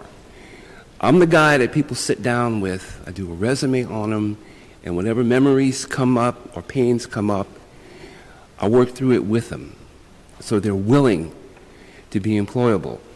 And I just want to say, from what I've heard today, when you hide things from the very people that it's going to affect, and that you don't let them be on the same page, you're causing them to be trapped in what we used to call ghetto life. Okay? All of us, you, me, the people here, and the people out there, we want city life, not ghetto life. Okay?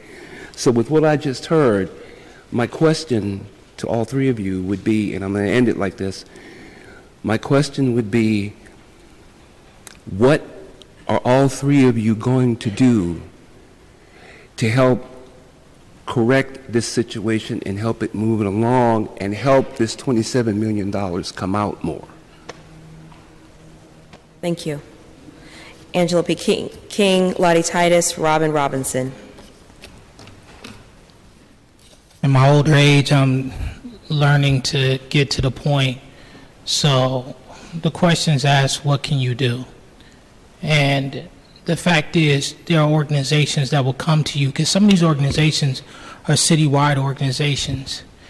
And you need to tell them, first of all, to respect community, to have their community partners as equal members. 8010 regularly has meetings outside of the IC meetings, which are already private meetings for more or less. and then they come with the information out of those meetings, then say, well, we've thought about something else. Well, do you have minutes? No, we don't have minutes. Well, what was it about? Well, we don't know yet. Well, can you tell us a little bit? We're not sure. We're not ready yet. Okay, well, you want to postpone it, though. Yes, we want to postpone it. Well, why do you want to postpone it? Well, we're not ready to tell you that. This is the kind of foolishness that's going on. And I chaired a community body for 8 years where I was held accountable to the members of my community. No way would this be going on. And there are people out here that came to hours and hours of meetings to get this thing on, and people promised them that this money would support them in getting some of this opportunity. This stuff that's been happening is happening because you have 80-10 groups that are just kicking the can down the road, postponing things. They don't want the 7th member. They'd like to kick off the PAC-SEEK and not have it transition like ACORN transition to ACE. They would like not to fund San Francisco Housing Development Corporation and their rental assistance program. When the mobilization loan program that has given out $200,000 to local African American contractors out there who otherwise wouldn't be able to get a loan, they took over a year to put that program in place. And by the time they put it in place, those people had already started. And so it didn't have the impact that it was supposed to have. And this was to help them support the jobs that they were trying. So the point is, the whole idea of that would be that you'd have the local contractors, you'd have local people work for those local contractors. Maybe they better understand some of the issues of the folks that are now entering into the union. You can't have people coming out here, and we have ACE on our, not to be like this, John, wherever you are, God bless you, but we have ACE on our board. Where's the rental assistance program? Where's the foreclosure program? Why is it that Bayview still is behind in the number of people that are entered into the lottery? This is the only way we're going to get it. This is not rocket science. So when I saw them people down here for affordable housing and knowing we sitting on $9 million, you need to ask your citywide partners, who are they talking to? You are directly over money that's able to change that in this neighborhood, and you're not helping to impact change. And instead, what you're really doing is trying to consolidate power by asking to kick off community votes that were put there to hold you accountable. To say, no, you can't do that, you need to do this. You have to talk to those people to let community members stand on equal footing with them. Ask them to respect the process and do all the business inside of the IC and not out of the IC. Right now, they're holding up the technical assistance money for San Francisco Foundation. We might not even have staff. So I can guarantee you right now there won't be a vote for rental assistance, which was supposed to be voted on 3 months ago. There won't be a vote on that this month either. And I told them that they were going to do that 2 months ago. And here we are. This is the kind of gameplay. So if you've ever watched CNN and you were disgusted about the debt limit, do you talk to these partners of ours who are doing a disservice to their labor members, to their churches, to the people ACE is supposed to represent, and you tell them, that's disgraceful. Don't come down here and talk to me about anything until you solve that. Thank you. Next speaker, please. Good afternoon, supervisors. Thank you for calling this meeting, Supervisor Cohen. It is very appalling as a resident of the Bayview community to know that all this money is out there and it's supposed to come to the community for people to thrive, for people to be better, for lives to be changed. And it's just running amok. Where is the money? Why isn't it being allocated to where it needs to go? Who do we hold accountable? Because we always say we need to hold someone accountable. When we don't pay our rent, they hold us accountable. When you don't do your job, Us who put you in office, we hold you accountable. We need to hold someone accountable. Where's the money? Where's the funding for all of these programs that we so badly need in our community? I'm not saying that it's your fault. It's not. I'm asking, as humbly as I know how, that you work with us so that we can get the funding allocated to the right places that it needs to go, so that our community can thrive, so that we can grow, so that we can prosper. We deserve that. Thank you. Thank you. Next speaker, please. After this next speaker, I want to call up Irene Matthews, Adrian Vandercourt, Kathy Davis, Ronay Kent, Dr. Veronica Honeycutt, and Elise Vincent. Hi, my name is Robin Robinson, and I live in the Alice Griffith Development.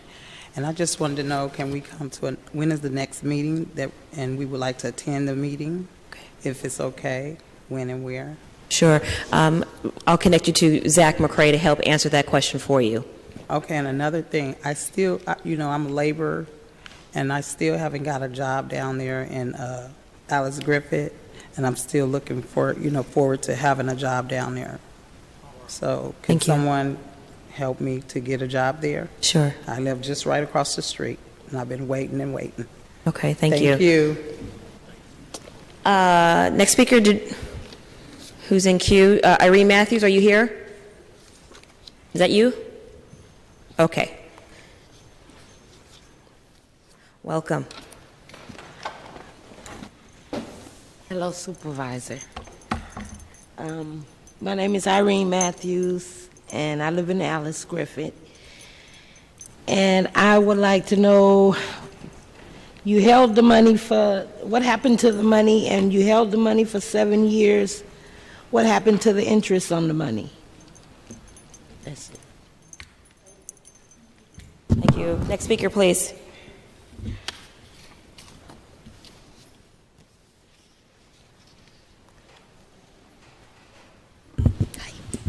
Hi, my name is Adrian Vandercourt. I'm a resident of Alice Griffith and also member of Tennis Association. I'm a Palmetarian, and I've been living in Alice Griffith for 48 years. And it's like disgusting about, the hold up on the money and everything. And I just hope soon that they will release it. And then another thing I have, we've been disrespectful. The Tennis Association of Alice Griffith, we don't hear about nothing, no means of nothing, and I'm, wondering why is that. All right. Thank you. Thank you. Kathy Davis, Ronay Kent, Dr. Veronica Honeycutt, and Elise Vincent. Hi, I'm Kathy Davis, Executive Director of Bayview Hunters Point Senior Services, and I just want to give a perspective of a nonprofit organization that's been in Bayview Hunters Point for 44 years, and I can't figure out how to penetrate this system to get some funding. And I think my organization has done a lot, could do a lot, and would like to see something happen. And they paid us $8,000 for these lovely listening sessions, and we had them, I would have done them for free. For the 50th time, I said the thing that we need to do is purchase some property, take some of that money, invest in some property. We could have double the amount of money right now while everyone was sitting around trying to figure out what to do. And I am so frustrated, and I know I'm not the only one, really trying to see something good happen. It is an absolute travesty that that much money is sitting there with the housing crisis that we have. And what I'll say about the San Francisco Foundation is I've gone to them directly, and they funded me to help with the housing crisis that we have in Bayview Hunters Point. But I can't get money, that's so-called private money in the community, to support the work that I'm doing, the work that the community is trying to make happen. And I just think it's really got to change. I know that it was agreed upon and it's at a certain point in time, but we have to look at this point in time. And this point in time, it is dysfunctional, it is not working, it is unfair, and there are too many people in Bayview Hunters Point who are counting on us to deliver. And I really don't like it when Mr. Walker is correct. I want to choose to make him wrong and have this process work. Mr. Charlie Walker, that is. Charlie Walker, yeah, not Pastor. Right, thank you. My name is Ronay Kent, and I'm a community member of Alice Griffith, and I'm also an employee for Urban Strategies. And it really is disturbing to come here and hear some of the things that I've heard today.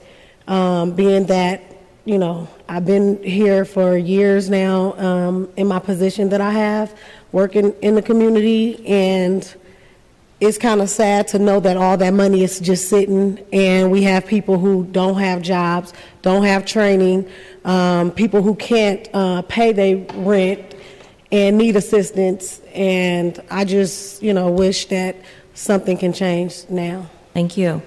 Next speaker, please.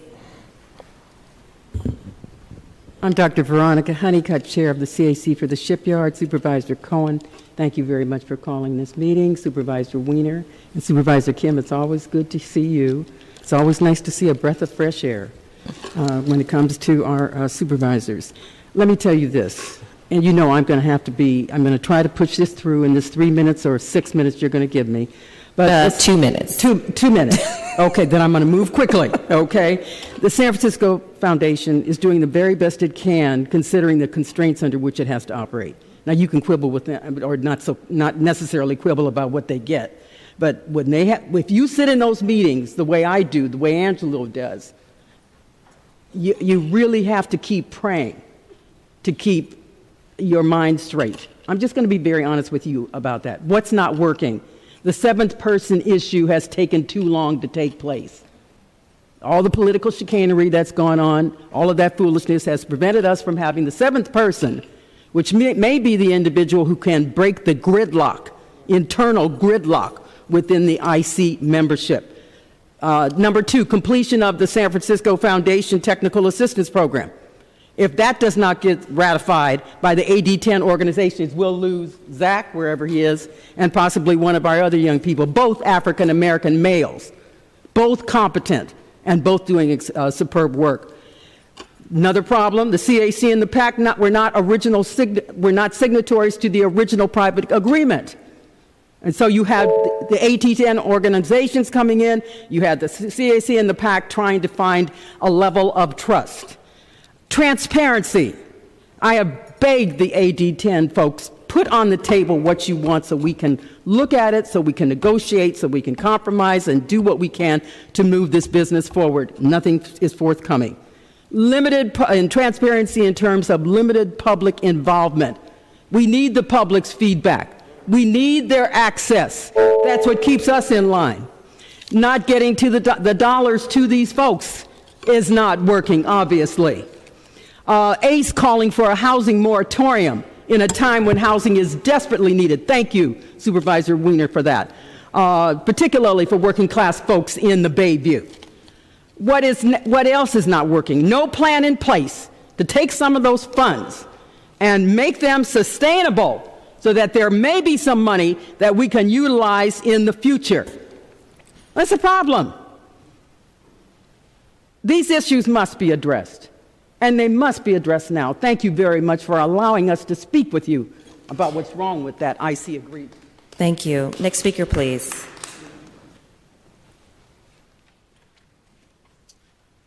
I just want to thank you, Supervisor Cohen, for calling this hearing, as well as Supervisor Weiner and Supervisor Kim. Elise Vincent, longtime Bayview resident, member of SFOP, one of the original signatories of the group. I feel like I'm walking into the lion's den here, but there definitely needs to be some accountability. And the first thing that originally when I wanted to come here and speak was to let folks know who are listening, who may be watching, who are here in the audience right now, SFOP, to speak to kind of what Angela said about certain AD10 organizations having separate meetings. Those meetings are open. We'll take the responsibility if we haven't necessarily advertised them as much. SFOP meets every fourth Monday at the YMCA at 6 o'clock on Lane Street, the YMCA in Bayview. To clarify that, and you are more than welcome to come. It's when we address the issues. It's where we figure out what our game plan is for the whole IC and get the community input. I thought this would be a good opportunity to talk about what the IC has done It's good. It's good to talk about some of our failures and some of our stumbles, so we can go back and readdress those issues as a whole. So I don't want people to walk away thinking that, this is negatively impacting us, or we're just going to sit here and crumble, but we're going to go back and work harder so the next time that we're here, it'll be a better representation of what we've been doing. There's some of my colleagues on the board have definitely alluded to some of our internal dysfunction. I joined the board in March of 2014, along with LaShawn, at the same time when Jacob Moody was leaving. And I think, I personally, I can only speak for myself, I personally have been working hard to try to bring some of the tension, erase some of the tension and bring some kind of uniformity, get rid of some of the mistrust. It's been some good moments and there's been some bad moments, and there's definitely some more to go. I think that there's a lot of transition that the board is having right now in terms of Connie and John from ACE and the workforce are not here, but their membership has changed. They're not even voting members on our board anymore. And so basically, there's some work that needs to be done, and we need to get the money out faster and quicker, but just come out to our SFOP meetings every fourth Monday and be a part of it that way, or the CAC meetings, which is tonight, and they give updates on the IC. And so just bear with us, and I think, with all of us working together, we can try to fix some of the problems in our group. Okay, thank you. Thank you very much. This is the final call for public comment on item 3. If there's any other members of the public, I'm sorry, I think you've already spoken. Sorry. You can only speak one time. Now, Ms. Walker, you presented, but you haven't spoken for public comment, so you have 2 minutes. If there's anyone else that'd like to speak on public comment, please get in line. If not, that she'll be the last one. LaShawn Walker, Lennar Urban. I just wanted to clarify or maybe add to the discussion that I heard Ms. Robinson's invitation. Well, it wasn't Ms. Robinson's invitation. Vincent. Yes, to her request to attend an IC meeting. And there are several ways that you can be invited to attend an IC meeting. So now that I know Alice Griffith residents would like to attend, I will make that happen as the developer separate from the IC. Lennar Urban spends once a month with Alice Griffith residents as part of their monthly tenants association meeting. So I will make sure that I work that around and invite them to an IC meeting. And I also want to just clarify that some of the questions that were raised about contracting and general contractor and paying subs are different than IC funds. Thank you for that clarification. Madam, would you like to speak in public comment? Okay, please do so, and you can follow. Hello, my name is Sylvia Johnson, and I've been hearing all about this park that has been, on Hunters Point, and I've been, looking into some of the views that need to be contracted in, and I've been interested in a lot of the areas that I'm, concerned about, and that's how they have been reconstructing the views. And I was kind of interested in scoping out some articles that might be better on that subject, to where a lot of these things that are in this past, that we make clearance on a lot of the exercises that I missed out on. And you all have a good day, and I hope that I'm going to make a better outcome than what I've been lately. Thank you.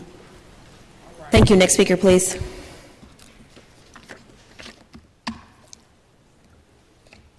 Good afternoon, supervisors. My name is Sineva Malepiai, and I'm a community worker for Alice Griffiths.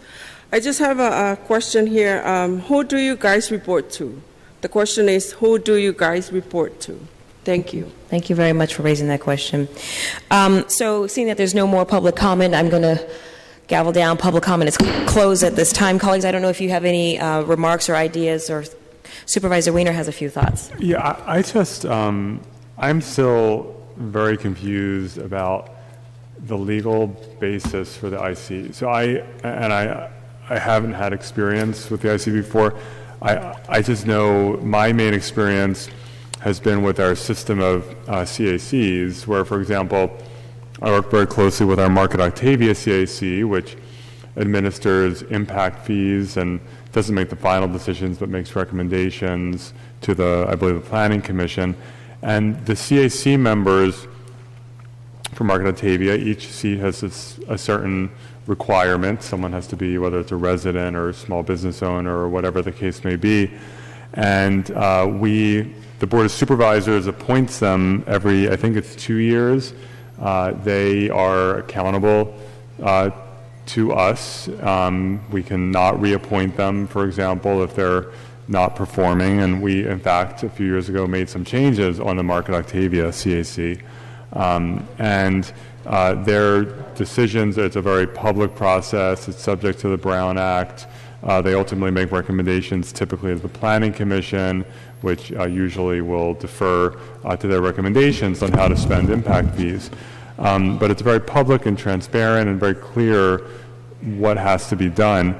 I'm not getting that sense here, and I still don't know what the legal basis is. This just a purely private transaction the city government has nothing to do with? Correct. That's correct. And do we have any power to change that? Because in a sense, it's, I guess, it's $7.5 million.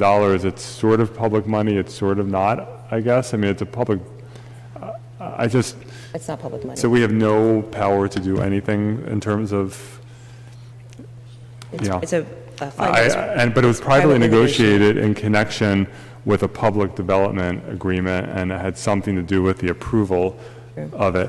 And so it seems like it's just not a good model when you have, in order as part of the decision to approve a development, which has to be approved by this board and by the mayor, we're going to, as part of that, there's going to be a $7.5 million private transaction over which there will be no public accountability, no transparency, no Brown Act, nothing. That just seems like a problematic model, and it would seem like we should explore whether any changes can be made in this agreement.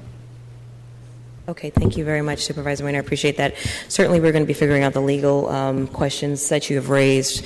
So I really want to thank everyone that took time off from work to come and to be a part of this discussion. I think it's incredibly important. I think this hearing was able to shine the light on many existing questions that exist in quiet circles that it's not publicly acknowledged. I want to recognize those that presented today. Thank you very much for your time and for preparation, and I appreciate your thoughtful answers to the questions that were raised by this body. And importantly, I appreciate you answering the questions so that the residents of District 10 that are not able to be in this chamber today, but are able to listen to and watch this televised committee hearing, will have it. I'm also excited about some of the work that the committee has been able to accomplish, but I do have some general concerns that I stated before about transparency, and I think the community actually echoed the concerns about transparency of the committee and the number of dollars, or in this case, a lack of dollars that have been spent over the last several years. So this committee has a big responsibility. It's a big responsibility and a lot of pressure that comes from the community with this responsibility. Trust me, I know about that pressure. And that it's not always easy to come to consensus on which programs to fund and at what level, but I want to implore the committee members, those that are still here, to continue to work together in concert with the community so that we can continue to develop quality programs and provide funds that are already available to be used to strengthen the fabric of the foundation of our neighborhood, a neighborhood that is in transition and transitioning extremely quickly. I'd further ask that the committee work to fill the vacant seat, especially given that it's a seat, it's a critical seat, it's an access point for the voice of the community on the IC. Some members of the IC have expressed interest in having a hearing possibly later in September for another date. This this request is possible. We will consider and most likely will honor this request. It comes from as a compromise between the members that were unable to come today, maybe doing it later in the year, but I thought it was of urgent nature that we hold this hearing immediately. I also like to make a motion to continue this hearing to the call of the chair. Supervisor Wiener. All right, Supervisor Wiener seconds this motion. This motion passes unanimously. Just want to acknowledge that Supervisor Kim had to leave. Thank you. So, Madam Clerk, thank you. Could you please let us know? Oh, there's no further business. Thank you. Long day. Okay. So this committee hearing is adjourned. Thank you.